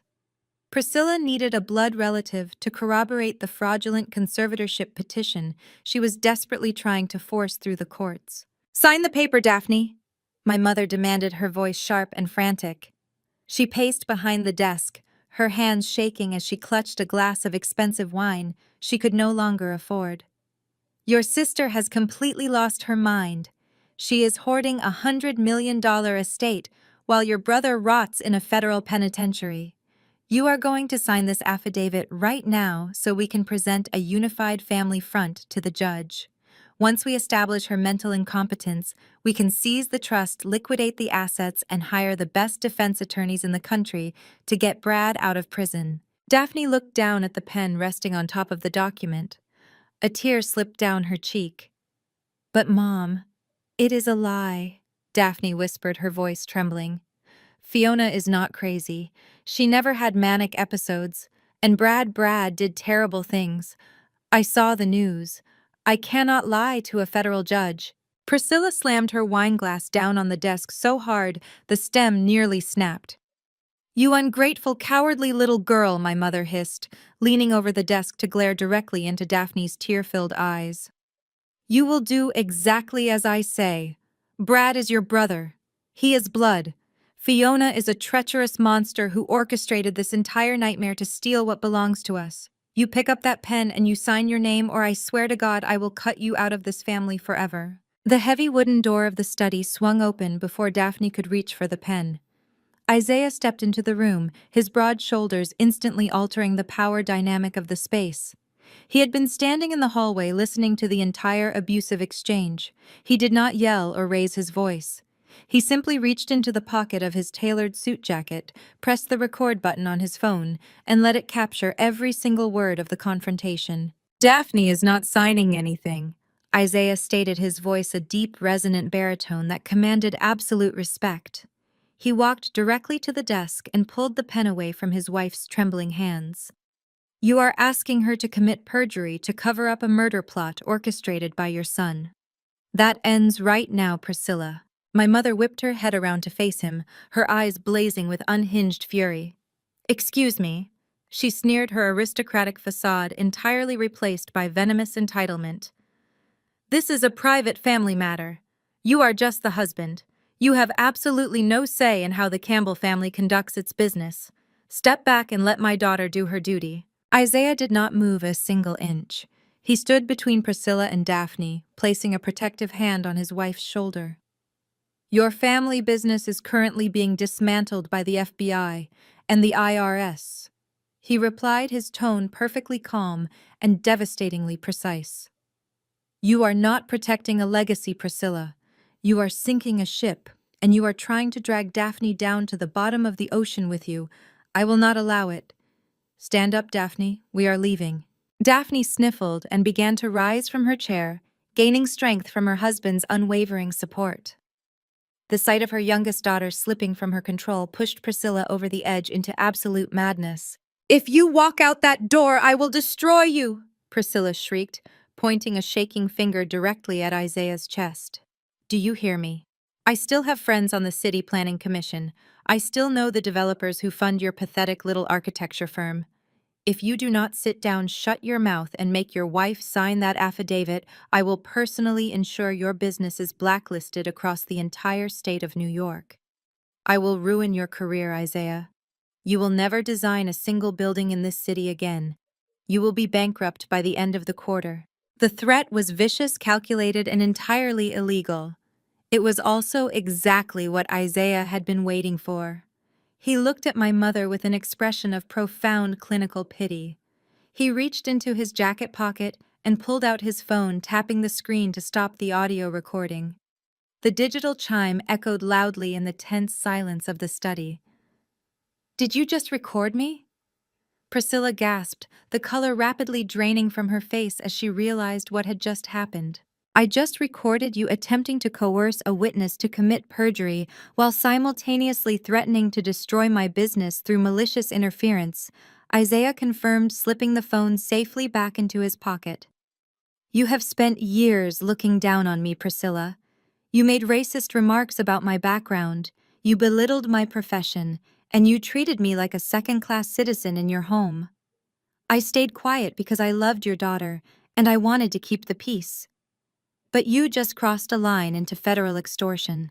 Isaiah took Daphne's hand, lacing his fingers through hers. You do not have any power left, Priscilla. Your money is frozen, your golden child is a murderer, and your friends are not going to return your calls when they hear this audio file. We are done here. He turned his back on my mother and guided Daphne out of the study.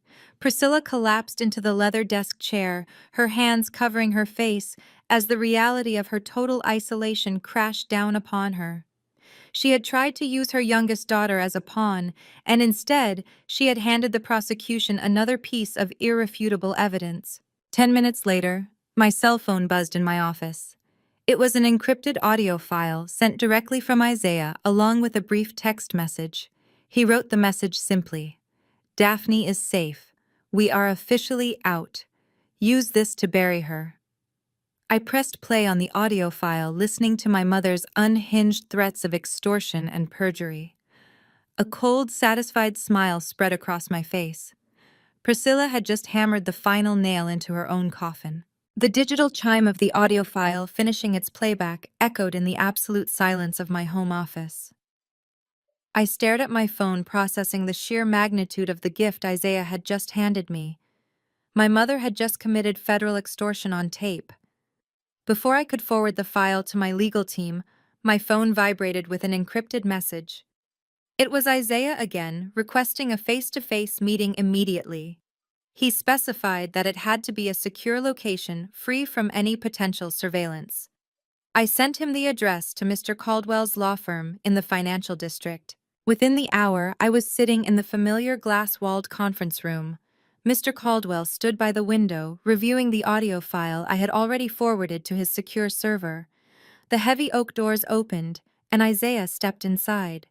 He looked exhausted.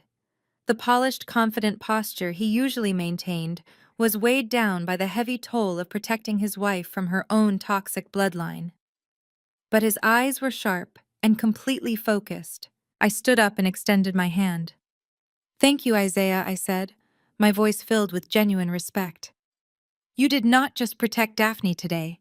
You handed us the exact ammunition we need to permanently neutralize Priscilla. Isaiah shook my hand firmly, taking a seat across the glass desk. "Daphne is my priority," he stated, his baritone voice steady and resolute. "I have watched your mother tear you down for years, Fiona. I kept quiet to keep the peace for my wife. But threatening my business and attempting to force Daphne into committing perjury was the absolute limit. I am done playing the compliant son-in-law." Mr. Caldwell took his seat, folding his hands over a pristine legal pad. "The audio recording of the extortion threat is flawless," Mr. Caldwell confirmed. "We will file it with the federal prosecutor this afternoon. It proves Priscilla Campbell is actively attempting to fabricate medical testimony to unlawfully seize your assets. But I sense you did not ask for a secure meeting just to hand over an audio file we already received." Isaiah nodded, reaching into the inner pocket of his tailored suit jacket. He pulled out a small black encrypted flash drive and placed it exactly in the center of the glass table. "You are right," Isaiah said, leaning forward. "The audio proves Priscilla is desperate. But this drive proves exactly why she is desperate. It is not just about the frozen corporate accounts or maintaining her country club lifestyle. There is a much darker deadline hanging over their heads." I frowned, staring at the small black drive. "What did you find, Isaiah?" 2 months ago, Priscilla hosted a mandatory family dinner at the townhouse, Isaiah explained. Brad was completely unhinged that night. He was sweating, drinking heavily, and pacing the hallways. He excused himself to the private study and locked the door. Later that evening, I went to the study to retrieve Daphne's coat. Brad had left in a hurry, but he forgot to close his laptop. The screen was awake, and a highly encrypted dark web messaging forum was open. As an architect, I am trained to notice microscopic details. I saw the numbers, and I saw the threats.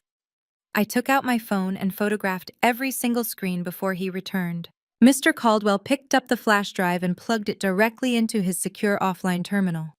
He typed in a rapid sequence of commands to scan the drive before projecting the images onto the large monitor on the conference room wall. The screen illuminated with dozens of high-resolution photographs of Brad's private laptop. They were not corporate ledgers or standard banking statements. They were offshore cryptocurrency wallets heavily tied to a notorious underground gambling syndicate based out of Eastern Europe. I stared at the screen, my blood running completely cold. Brad had not just lost $40 million of the family trust in incompetent hedge fund investments. He had been actively trying to win the money back through illegal high-stakes crypto gambling rings. And he had failed catastrophically. "Look at the final ledger balance," Isaiah instructed, pointing to a specific photograph showing a direct messaging thread. The message was not written in standard legal terms. It was a brutal, violent threat from a syndicate enforcer. Brad owed them exactly $2 million in personal gambling debts. The message clearly stated that if the $2 million was not transferred by the end of the month, the syndicate would send a collection team to New York to extract the payment in blood. "He owes a violent criminal cartel $2 million, I whispered, the horrifying reality sinking in. The corporate embezzlement was Malik's strategy to cover the trust deficit. But this is Brad's personal death warrant." "Exactly," Isaiah confirmed, his expression grim. "Priscilla knows about this debt. I overheard her screaming at Brad about it in the garage weeks ago." "The conservatorship petition is not just corporate greed, Fiona. It is a desperate, frantic ransom attempt. Priscilla knows Brad is sitting in a federal holding cell right now. The syndicate can easily reach him in prison. She needs clean, liquid, unmonitored cash to pay off the cartel before they execute her golden boy. She is trying to declare you mentally unfit so she can liquidate your assets and use your money to buy her son's life." Mr. Caldwell let out a sharp breath, leaning back in his leather chair. "This changes the entire legal landscape," Mr. Caldwell stated, his eyes narrowing with predatory calculation. "Priscilla is not acting out of financial preservation. She is acting out of lethal desperation. A desperate, cornered animal will break every law in the book to survive. She will not stop at a fake medical affidavit. She will hire corrupt doctors, she will forge court documents, and she might even attempt to hire physical muscle to intimidate you." I looked at the threatening messages on the screen, feeling a surge of absolute ironclad resolve. My mother was willing to lock me in a psychiatric ward and strip away my basic human rights just to pay off her golden child's gambling debts to a violent cartel. She viewed my life as nothing more than a bargaining chip to save a murderer. Print every single one of those syndicate messages, I ordered Mr. Caldwell, my voice devoid of any hesitation. Attach them to the audio file Isaiah provided. I want a comprehensive dossier delivered to the federal prosecutor and the judge handling the probate case. We are going to expose the exact reason she is filing this fraudulent conservatorship. I turned to Isaiah, meeting his steady gaze. You need to take Daphne and leave the city immediately, I advised him. Once Priscilla realizes you handed this over to the federal government, she will direct all her venom at your firm. Go to your property in upstate New York and stay off the grid until the federal marshals secure her arrest. Isaiah nodded, standing up from the glass table. We are leaving tonight, he confirmed, buttoning his suit jacket. Daphne is finally ready to cut the cord completely.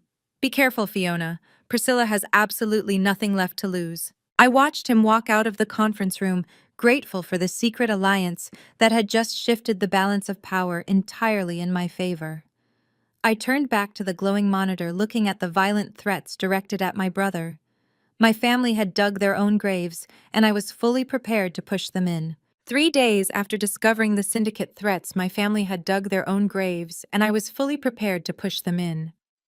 The heavy mahogany doors of the Manhattan probate court swung shut with a definitive thud, sealing us inside the sterile, windowless room. I sat beside Mr. Caldwell at the respondent table, wearing a perfectly tailored navy blue suit. My posture was absolute iron. I did not fidget. I did not adjust my cuffs. I stared straight ahead with the clinical detachment of an executioner waiting for the drop. Across the center aisle, my mother Priscilla sat with her new legal counsel. Since her previous high-priced attorney was currently sitting in a federal holding cell facing extortion charges, she had been forced to scrape the bottom of the legal barrel. Her new lawyer, a sweating, anxious man named Mr. Higgins, nervously arranged his files. Priscilla had entirely abandoned her usual flashy designer wardrobe. She wore a conservative, pale beige dress with minimal makeup, attempting to project the image of a humble, exhausted mother rather than a status-obsessed socialite. Judge Harrison, a stern, no-nonsense magistrate with decades of experience presiding over bitter family wealth disputes, slammed his gavel to open the hearing. The petition for involuntary conservatorship was officially underway. Higgins stood up, buttoning his cheap suit jacket, and approached the podium. He launched into a meticulously rehearsed opening statement designed to paint me as a deeply disturbed individual suffering from a severe psychotic break. Higgins claimed that the sudden tragic death of my grandparents had triggered a latent manic episode. He spun a wild narrative about me locking my loving family out of the estate, engaging in paranoid delusions about federal snipers, and completely detaching from reality. But the absolute centerpiece of his argument, the so-called undeniable proof of my severe financial incompetence, was my real estate portfolio. Your Honor, Higgins stated, his voice dripping with manufactured concern. We have obtained financial records showing that Ms. Campbell recently liquidated $150,000 of personal savings to purchase a desolate, environmentally hazardous warehouse in upstate New York. It is essentially a toxic dump with a collapsed roof and zero commercial value. A sane, rational individual, functioning with a healthy cognitive baseline, does not throw away their life savings on a rotting industrial shell. She is burning through capital at an alarming rate, and if this court does not intervene and grant her mother immediate financial power of attorney, Ms. Campbell will bankrupt herself before the end of the year. I did not react. I did not roll my eyes or scoff at his ridiculous claims. Inside, I was smiling a cold, lethal smile. Higgins and my mother had absolutely no idea that the toxic dump they were using as their primary evidence of my insanity was currently holding $9 million worth of pristine original Shelby Cobras.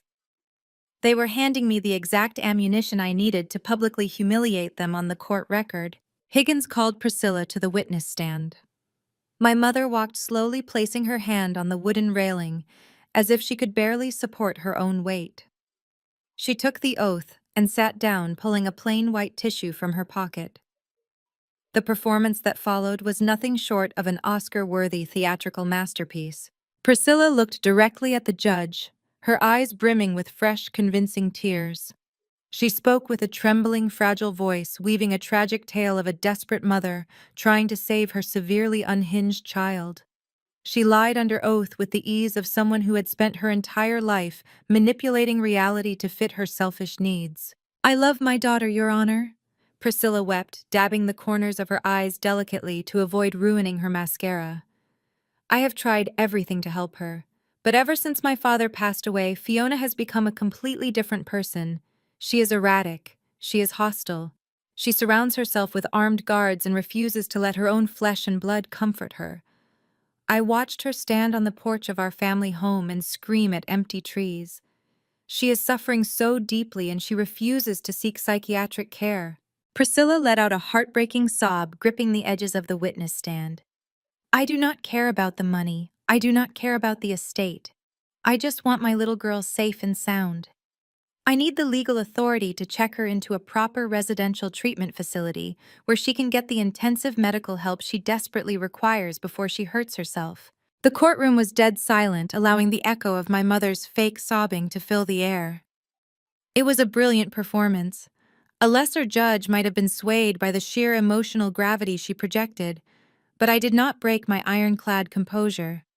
I sat perfectly still, my hands resting lightly on the polished wooden table. Next to me, Mr. Caldwell leaned back in his leather chair, crossing his legs, and looking at Priscilla with an expression of mild amusement. We let her cry. We let Higgins build his entire case on the foundation of my supposed manic financial ruin and violent paranoia. They were digging their hole deeper and deeper, making sure there was absolutely no way to climb out once the truth was revealed. I glanced at the thick, sealed leather briefcase resting at Mr. Caldwell's feet. Inside that briefcase were the 3 independent psychiatric evaluations, proving my flawless cognitive function. Inside that briefcase was the authenticated auction appraisal for the Shelby Cobras, proving my absolute financial genius. And most importantly, inside that briefcase was the audio file of Priscilla explicitly detailing her extortion plot, alongside the terrifying syndicate threats against Brad. Priscilla finished her tearful monologue, wiping her nose and looking at me with a gaze full of fake maternal sorrow. She thought she had won. She believed she had successfully manipulated the legal system into handing her the keys to my empire and the funds to save her murderous golden child. The judge turned his attention to our table, expecting a frantic, desperate defense from a cornered, unstable woman.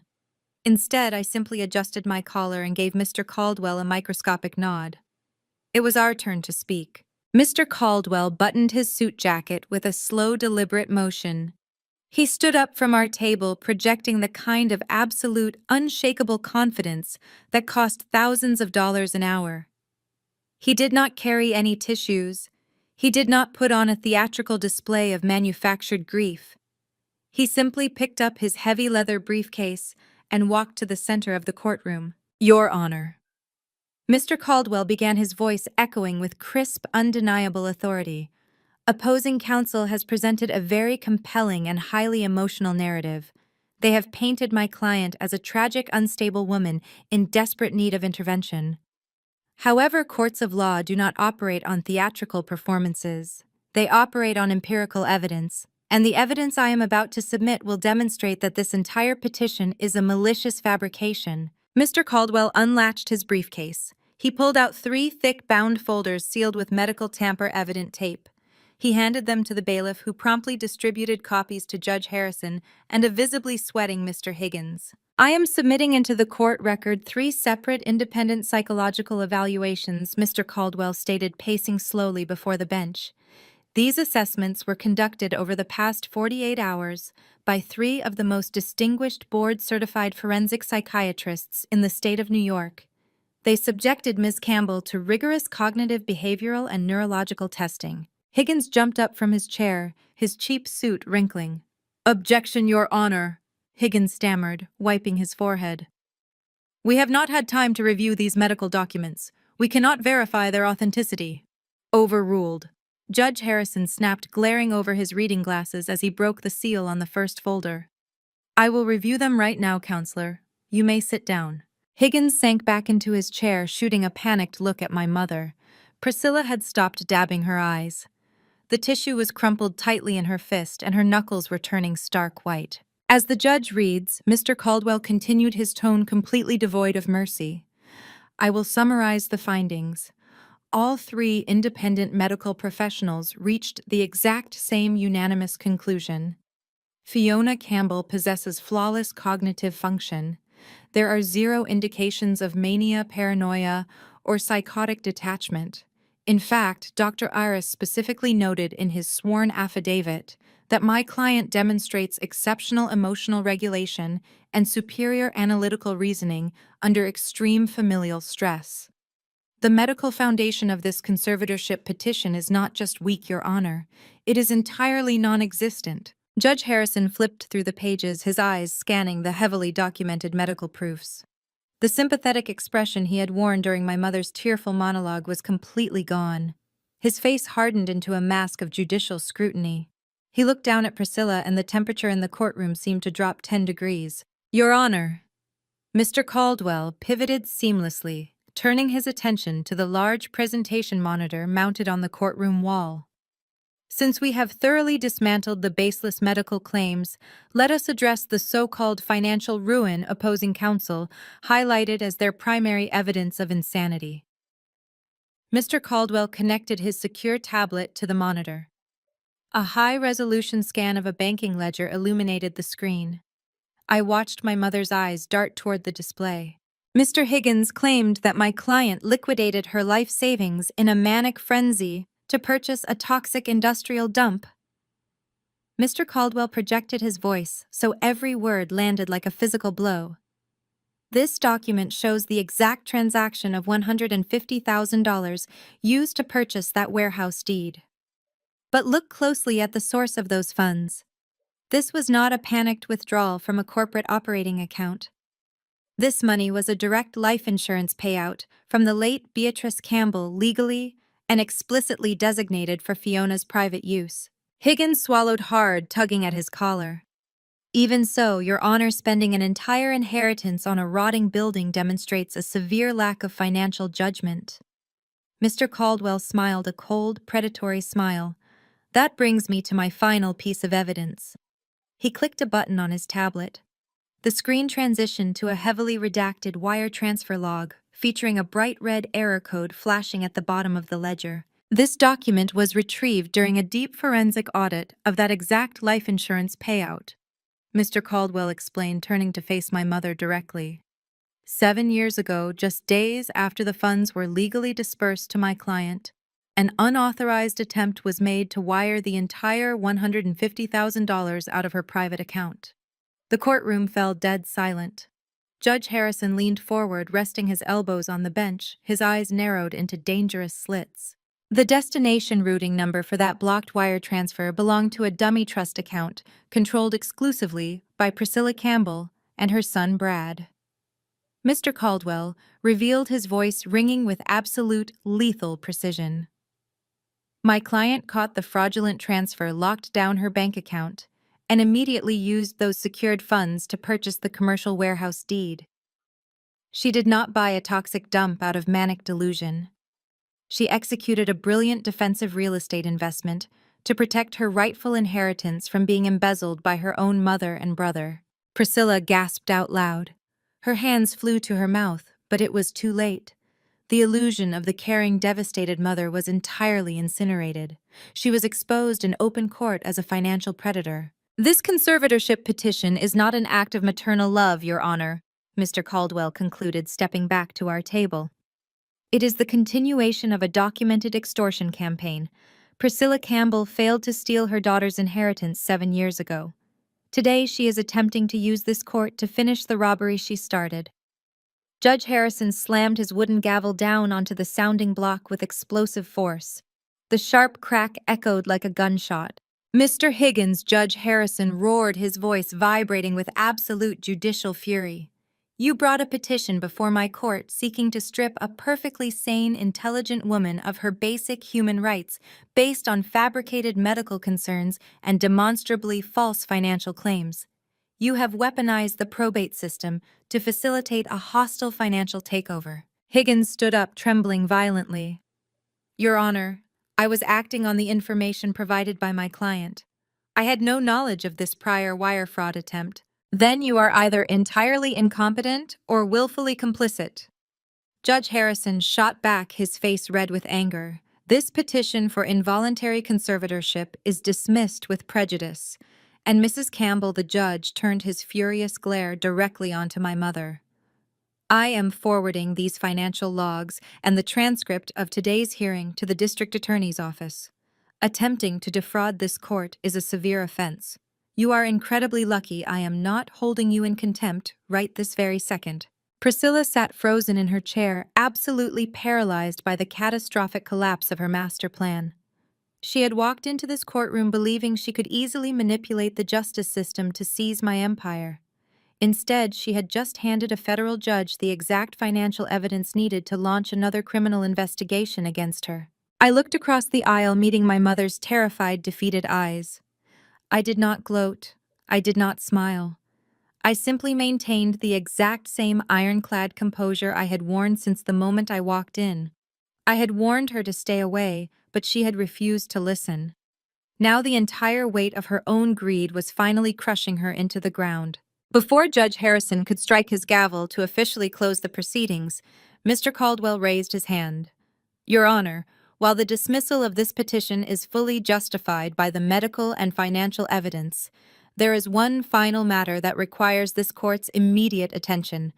This goes beyond a simple fraudulent filing.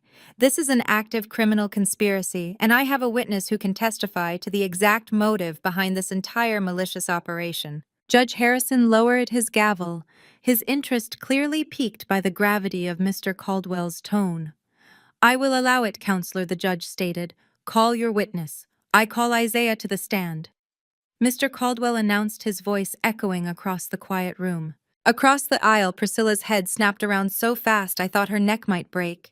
Her terrified, defeated eyes widened in absolute shock. She had genuinely believed her vicious threats had worked. She thought she had successfully terrorized my younger sister Daphne and her husband into fleeing the city.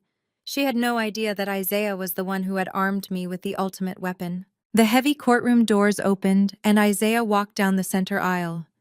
He wore a perfectly tailored dark charcoal suit, projecting the quiet, powerful dignity of a highly successful architect. He did not look at my mother. He walked straight to the witness box, raised his right hand, and swore the oath to tell the truth. Mr. Caldwell approached the podium. Isaiah, can you please state your relationship to the petitioner Priscilla Campbell? I am her son-in-law. Isaiah, answered his deep, resonant voice, filling the courtroom with unwavering authority. I am married to her youngest daughter, Daphne. And can you describe an interaction you had with the petitioner earlier this week regarding this specific conservatorship hearing? Mr. Caldwell prompted. Priscilla gripped the edge of her table, her knuckles turning stark white. Objection! Higgins stammered weakly, standing up. Family disputes outside of this courtroom have no bearing on the medical petition. Sit down, Mr. Higgins. Judge Harrison growled, not taking his eyes off Isaiah. The witness will answer the question.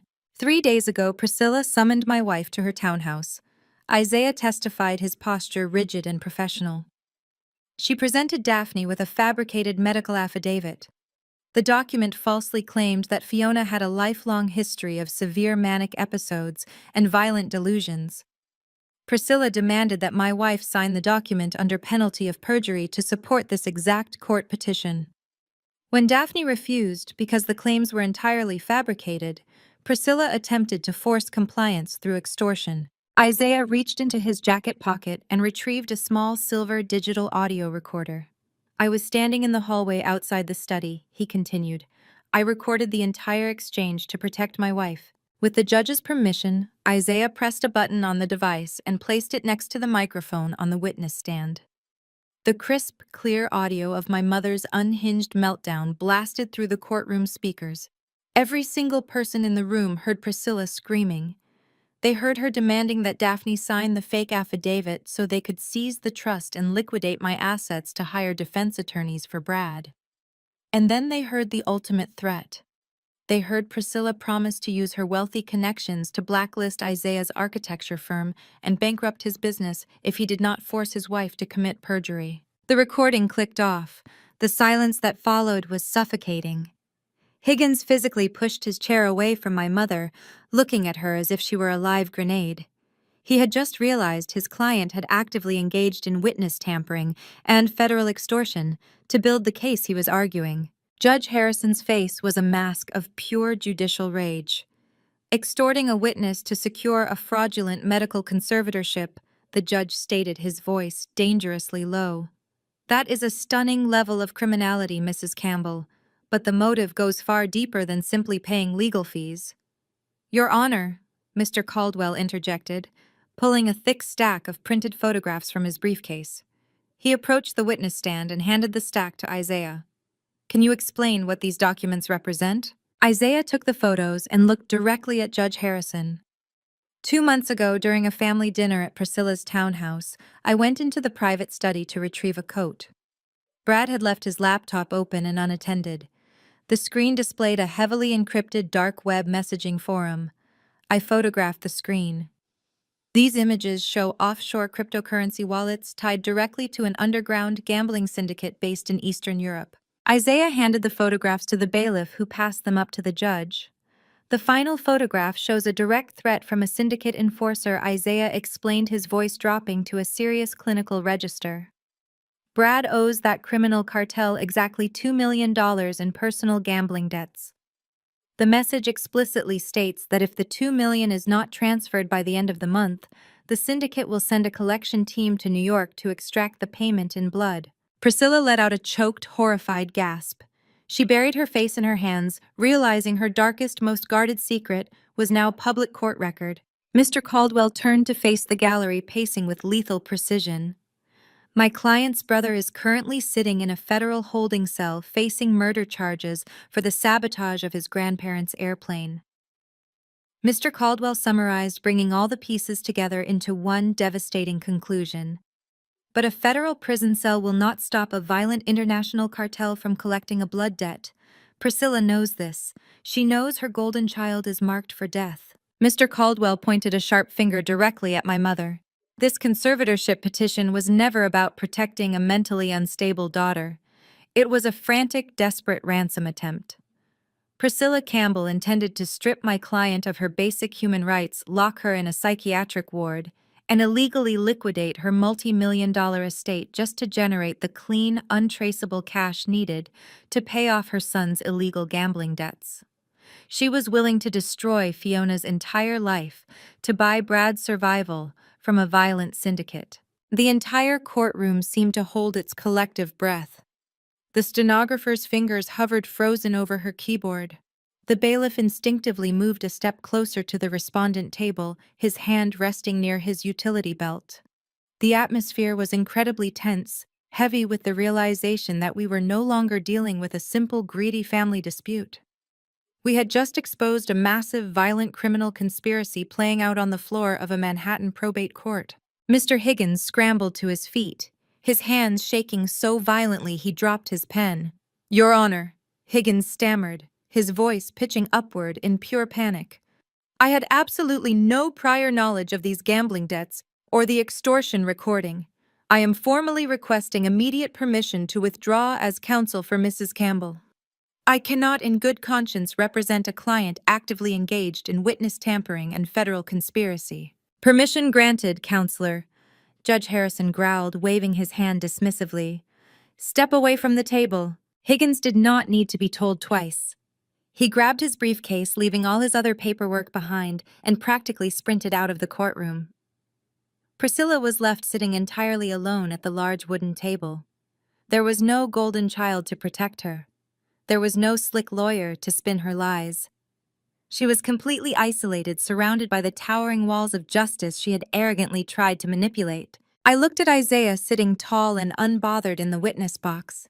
He gave me a single slow nod of solidarity, He had faced years of my mother's bigoted, elitist insults, swallowing his pride to protect his wife.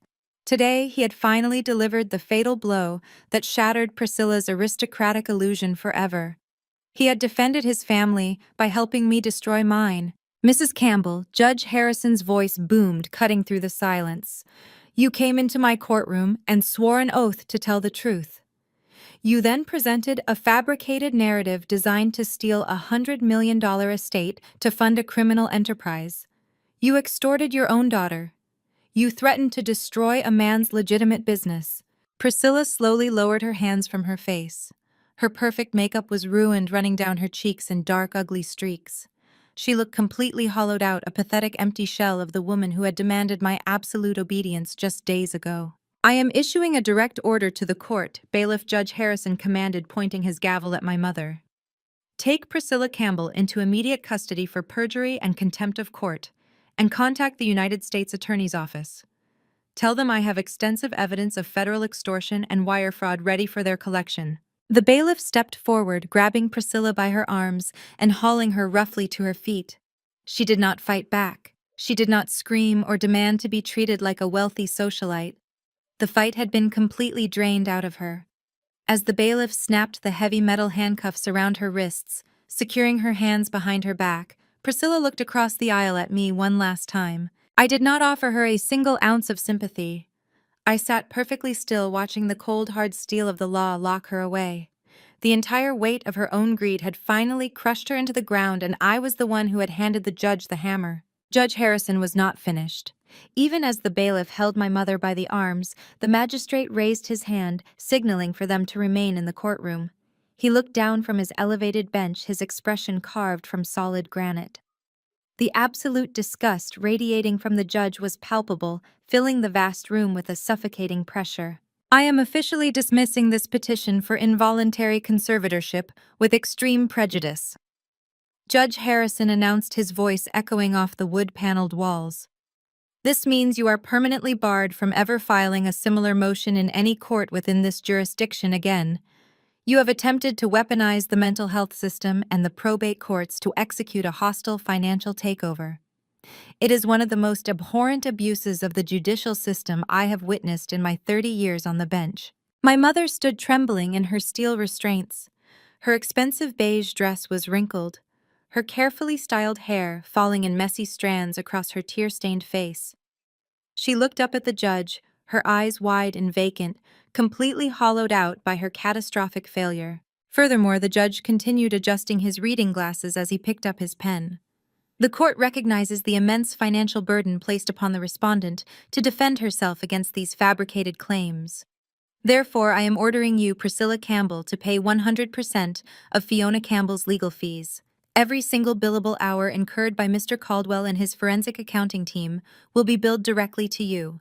Since your primary corporate accounts are currently frozen under federal mandate, I am issuing a special judicial directive. Judge Harrison pointed his pen directly at my mother.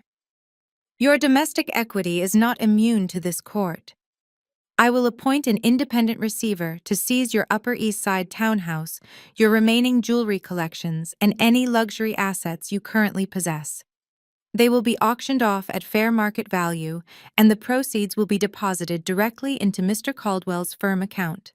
You are going to pay for the exact legal defense that just dismantled your entire life. Priscilla let out a weak, whimpering sound. The realization that she was not just facing prison, but absolute total poverty was finally sinking in. She had tried to steal $100 million empire, and as a direct result, she was going to lose the very clothes off her back. But the financial sanctions were merely the precursor to the final devastating blow. Judge Harrison picked up the stack of photographs. Isaiah had provided the images of Brad's encrypted dark web laptop screen showing the massive illegal gambling debts. As for these documents, the judge stated, his voice dropping to a low, lethal register. I am not simply filing them into the court archive. I am immediately forwarding this entire dossier to the Federal Bureau of Investigation, specifically their Organized Crime and Racketeering Division. Priscilla gasped, her knees visibly buckling. The bailiff had to tighten his grip on her arms to keep her from hitting the floor. Your son is already in federal custody facing murder and corporate fraud charges. Judge Harrison continued relentlessly. But these documents prove he is deeply embedded with a violent international gambling syndicate. He owes $2 million to a criminal cartel. By submitting this evidence to the FBI, we are initiating a full-scale federal racketeering investigation. The FBI does not take Eastern European organized crime lightly. The authorities will seize every single remaining cent tied to his name to track the syndicate.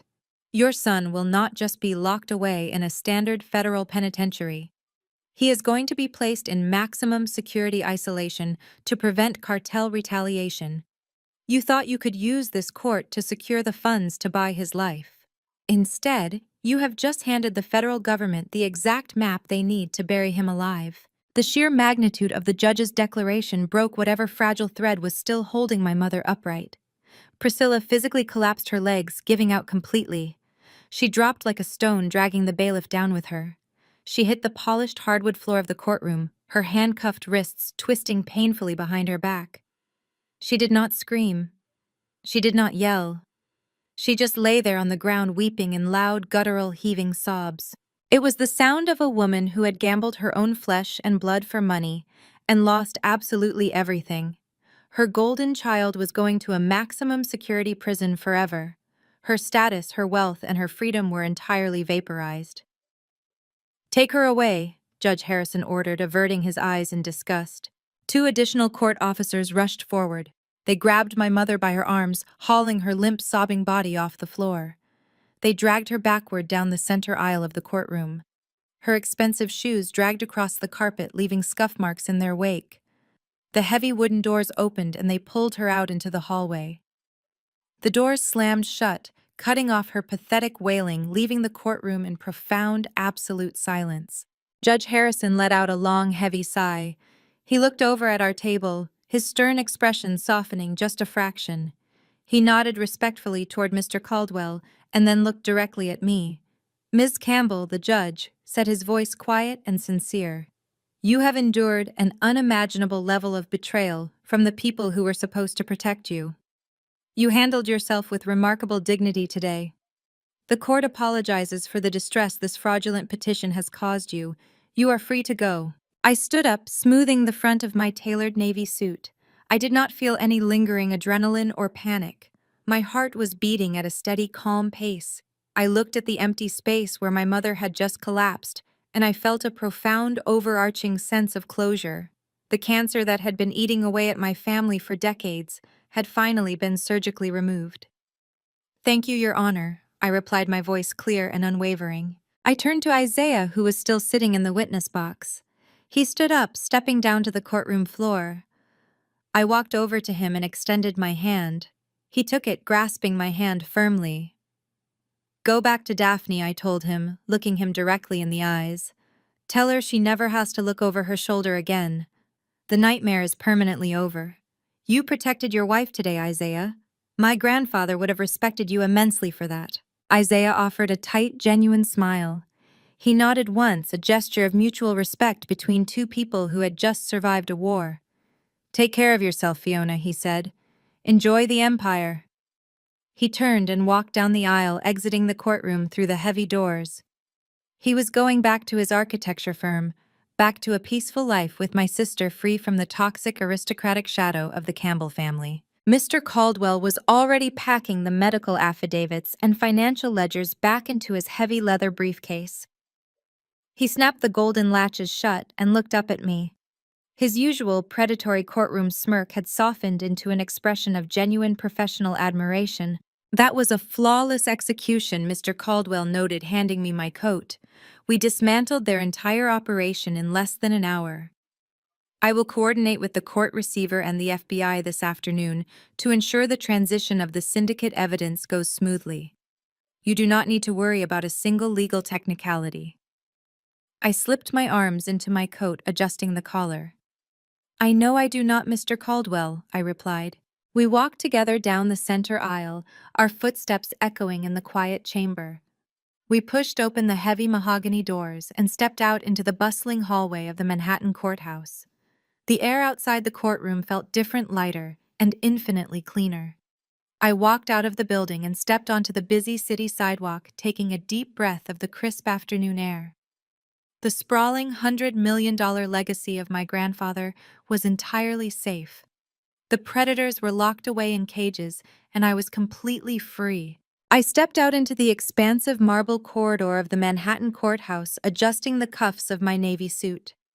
The air outside the courtroom felt significantly lighter, but the absolute chaos my family had manufactured was not entirely contained behind those heavy mahogany doors. Down the hall near the bank of polished brass elevators, a deeply pathetic scene was rapidly unfolding. My father, Thomas Campbell, had finally made an appearance. He had been completely absent during the morning hearing, likely too cowardly to face the public humiliation of his wife's arrest. Now, he was standing near the security checkpoint, looking completely disheveled. The sharp, aristocratic patriarch who used to dictate my life choices was gone.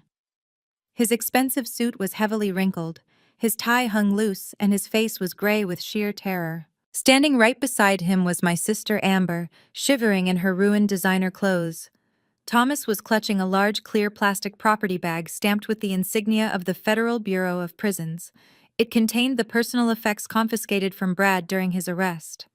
Inside that thick plastic bag, Brad's secondary burner phone was vibrating violently against a set of car keys.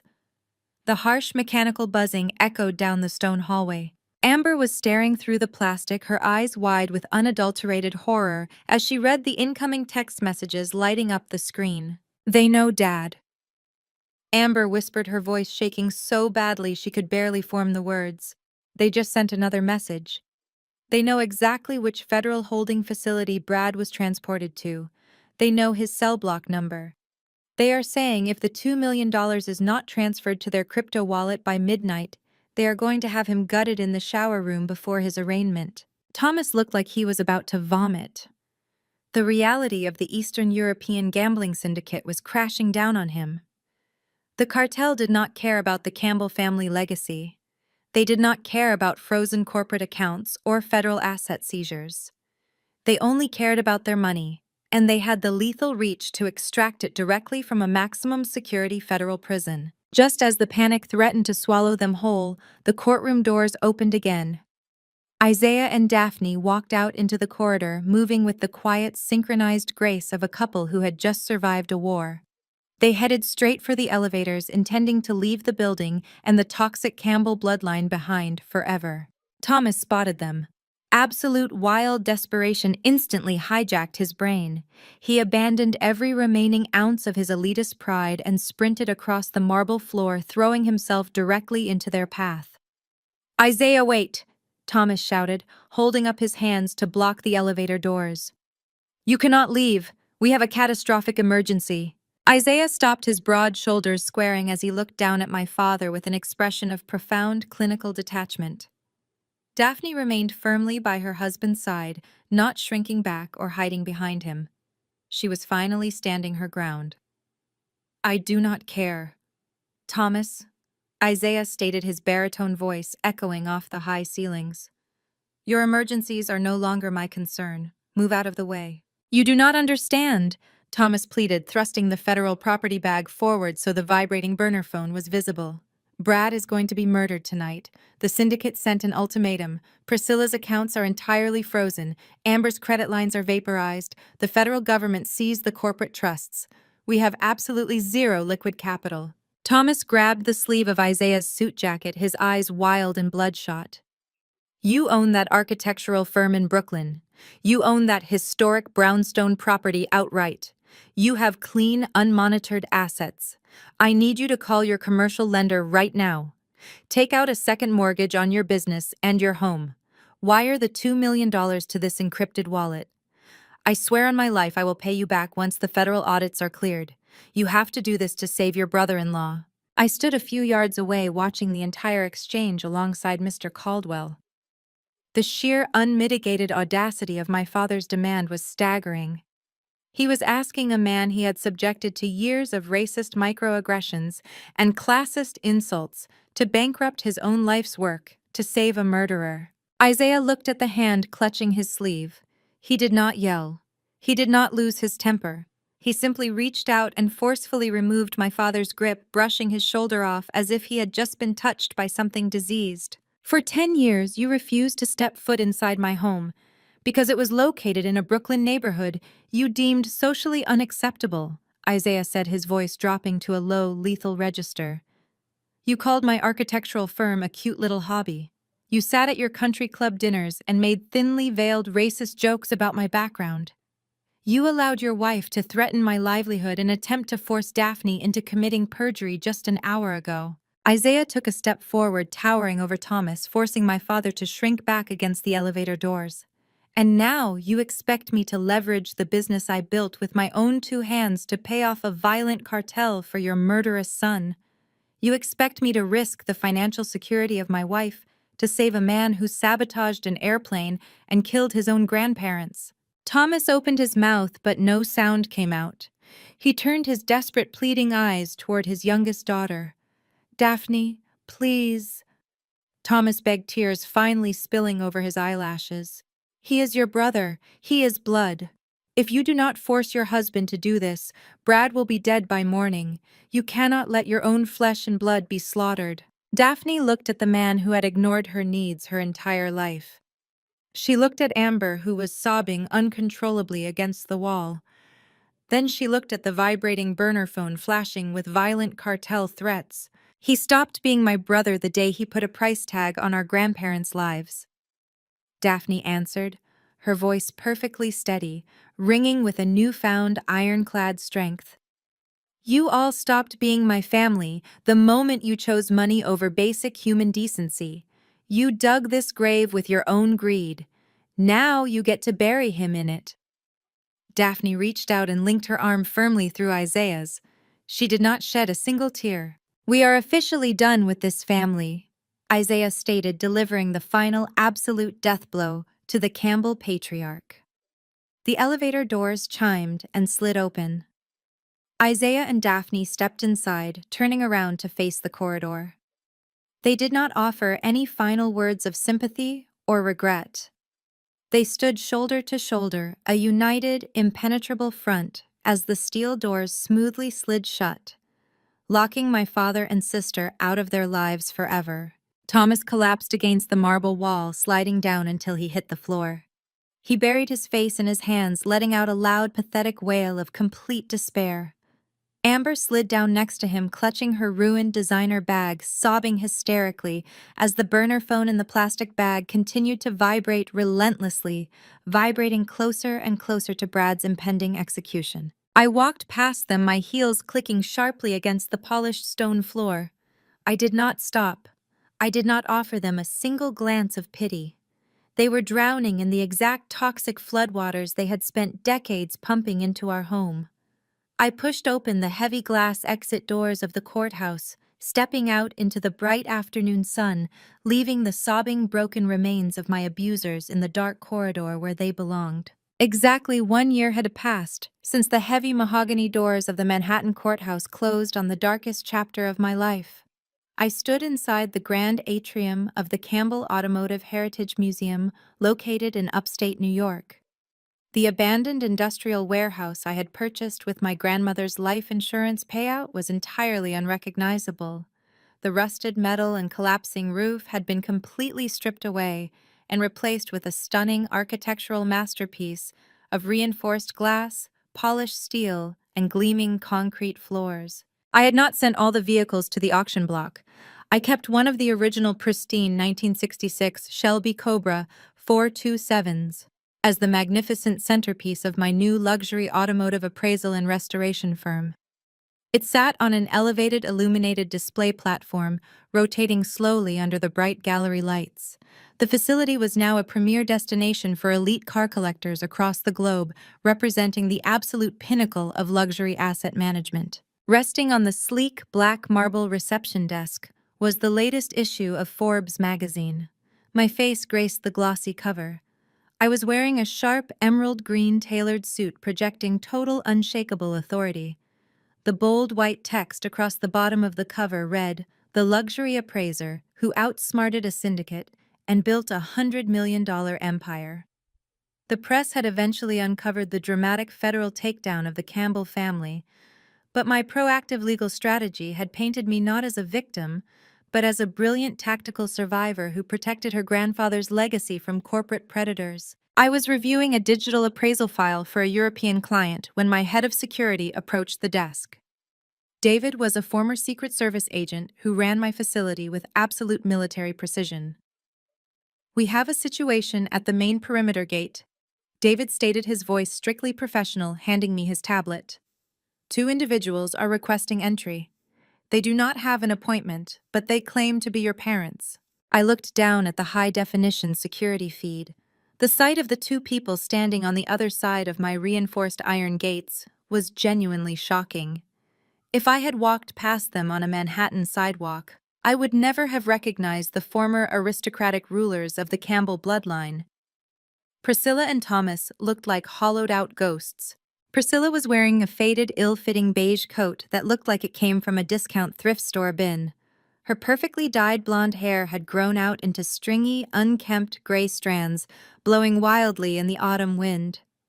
Thomas stood beside her with a pronounced, defeated hunch in his back.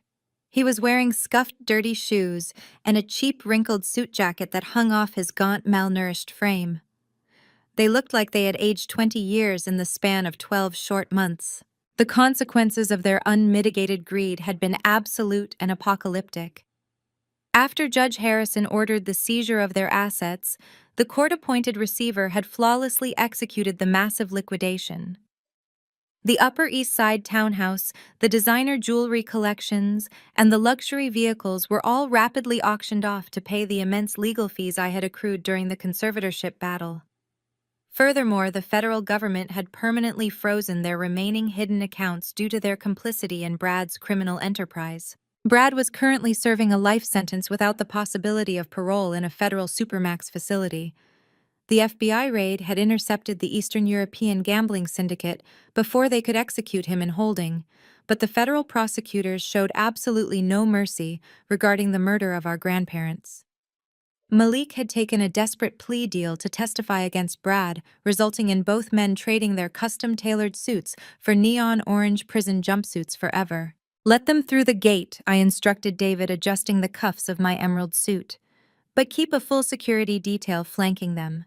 They do not step a single foot inside the actual building." I walked out through the automatic glass doors and stood on the pristine paved driveway of the museum. The cool autumn wind swept across the expansive property. Priscilla and Thomas shuffled up the driveway, their shoulders slumped. Their eyes darted around, taking in the sheer magnitude of the multi-million-dollar facility I had built from the ground up without a single cent of their corrupted money. "Fiona." My mother rasped, her voice weak and trembling. She did not attempt to put on a theatrical performance.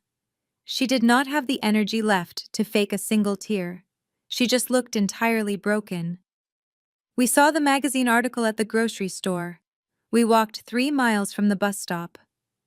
We do not have a car anymore." I did not offer them a smile.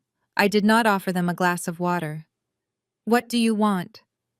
"Priscilla," I asked, keeping my voice perfectly flat and clinical. "You signed a legally binding agreement stating you would never contact me again. You are violating a federal court order just by standing on this asphalt." Thomas stepped forward, his hands shaking violently. "We have absolutely nothing left, Fiona," my father pleaded, his voice cracking with genuine raw desperation. "Amber abandoned us the moment the credit card stopped working. She ran off with some nightclub promoter in Miami and changed her phone number. We are living in a tiny subsidized studio apartment in Queens. We can barely afford basic groceries. The legal fees from trying to defend Brad in federal court completely wiped out whatever cash we had begged and borrowed." My father wiped his mouth, his eyes pleading with me. "We are starving, Fiona. Please, you have so much. You won the war. Can you not show a little mercy to the people who gave you life?" I looked at the man who had once threatened to throw me onto the street. I looked at the woman who had attempted to lock me in a psychiatric ward, to steal my inheritance, to pay off a violent cartel. There was no anger left inside my chest. Anger requires an emotional investment, and I was entirely bankrupt of any feelings regarding these two strangers. Priscilla dropped to her knees on the cold asphalt. The abrasive surface scraped against her bare shins, but she did not seem to care. The aristocratic pride that had defined her entire existence was completely gone, replaced by the primal panic of a starving animal. She reached out with trembling, dirt-stained hands, grabbing the hem of my emerald suit pants. "Fiona, we have absolutely nothing left," Priscilla sobbed, her voice breaking into a harsh, ragged wail that echoed across the pristine driveway. "We are living in a tiny, infested apartment. We are eating expired canned food. You have millions of dollars. You have an empire. Please have mercy on your own blood. We are your family." Thomas stood behind her, shivering in his thin, cheap jacket, nodding frantically in agreement. He looked at me with hollow, sunken eyes, hoping to find a shred of the obedient daughter he used to command. He clasped his hands together in a pathetic gesture of begging, completely stripped of his former arrogant patriarch persona. I looked down at the woman kneeling in the dirt. I did not feel an ounce of pity. I did not feel anger or resentment or even a flicker of residual familial obligation. I felt nothing but absolute towering indifference. I smoothly stepped backward, pulling the expensive fabric of my suit out of her desperate grasp. "Blood does not commit perjury to steal from its own," I stated, my voice dropping to a low, lethal register that sliced through the crisp autumn air. "Blood does not attempt to lock a sane woman in a psychiatric ward to pay off a murderer's gambling debts to a violent cartel. You made your choices, Priscilla. You chose your golden child, and you chose your greed. You are not my family. You are trespassing." I did not wait for her to formulate another pathetic excuse. I turned my head and looked directly at David, my head of security. "Escort these individuals off the premises," I commanded, my tone completely devoid of mercy. "If they resist or attempt to return, you have my full authorization to involve local law enforcement and press formal trespassing charges." David gave a sharp, tactical nod. He gestured to the 4 massive security guards flanking the driveway. They stepped forward, moving with swift, intimidating precision. They grabbed Thomas by the arms and hauled Priscilla up from the asphalt. My mother screamed, kicking her legs and begging for one more chance, but the guards simply marched them backward toward the heavy iron gates. I stood on the pristine driveway and watched them being dragged away. I watched the heavy iron gates swing shut and lock with a loud, definitive metallic clank. I watched them become nothing more than 2 tiny, pathetic silhouettes shuffling down the desolate mountain road. They were finally permanently erased from my reality. I turned my back on the gate and walked through the automatic sliding glass doors of the museum, stepping back into the warm, climate-controlled sanctuary of my own making. The air inside smelled of expensive leather-polished metal and fresh espresso. I walked past the gleaming Shelby Cobra rotating on its display platform and headed straight toward the private executive lounge, overlooking the main gallery. Waiting for me inside the lounge were the only 2 people in the world who had proven their loyalty when it mattered most. Daphne stood by the floor-to-ceiling window looking absolutely radiant. The crushing anxiety that used to dictate her every movement was entirely gone. She wore a stunning tailored blazer, her posture straight and confident. Standing right beside her was Isaiah, looking incredibly sharp in a custom-tailored suit. His architectural firm had recently secured a massive city contract and his business was booming. They had driven upstate to celebrate the 1-year anniversary of our victory. Isaiah smiled, handing me a crystal flute filled with expensive vintage champagne. "The perimeter is secure," Isaiah asked, his deep baritone voice carrying a tone of profound respect. "The perimeter is permanently secure," I replied, accepting the glass. "They are gone, and they will never come back." Daphne stepped forward, wrapping her arms around me in a tight, genuine embrace. "I am so proud of you, Fiona," she whispered. "You saved us all from them." I stepped back and raised my crystal flute, the golden liquid catching the bright gallery lights. "I did not ask you both here today just to celebrate the museum opening," I announced, looking between my sister and my brother-in-law. "I asked you here because we are expanding grandfather's legacy." Yesterday morning, I finalized the legal paperwork for a new philanthropic division of the Campbell Trust. Daphne and Isaiah listened intently, their faces lighting up with anticipation. We are officially launching the Beatrice and Charles Empowerment Grant. I continued, my voice ringing with absolute certainty. It is a multi-million-dollar financial initiative dedicated specifically to funding business ventures for women who are escaping financial abuse and toxic family extortion. We are going to provide the capital, the legal protection, and the resources they need to build their own empires. We are going to make sure no woman ever has to choose between her sanity and her survival again. Daphne covered her mouth, her eyes shining with happy tears. Isaiah raised his glass high, a wide, triumphant smile spreading across his face. We clinked our glasses together, the sharp, ringing sound of the crystal echoing through the private lounge. I took a slow, satisfying sip of the champagne, looking out over the incredible facility I had built from the ground up. My family had tried to destroy me. They had tried to strip me of my wealth, my freedom, and my sanity. But sitting in a federal prison or starving in a tiny Queen's apartment, they were now learning the ultimate truth. The greatest revenge is not anger or violence. The absolute best revenge is living an untouchable, wildly successful life and using your power to ensure their toxicity dies with them. The most powerful lesson from this story is that your worth is never defined by people who try to tear you down. When dealing with toxic relatives who view you as a tool to exploit, walking away is not failing. It is an act of profound respect for yourself. You cannot heal in the exact environment that broke you. True justice does not require screaming. Sometimes the absolute best revenge is simply living a wildly successful life while permanently closing the door on abusers. Please share exactly how you set your firm boundaries with toxic family members and comment below.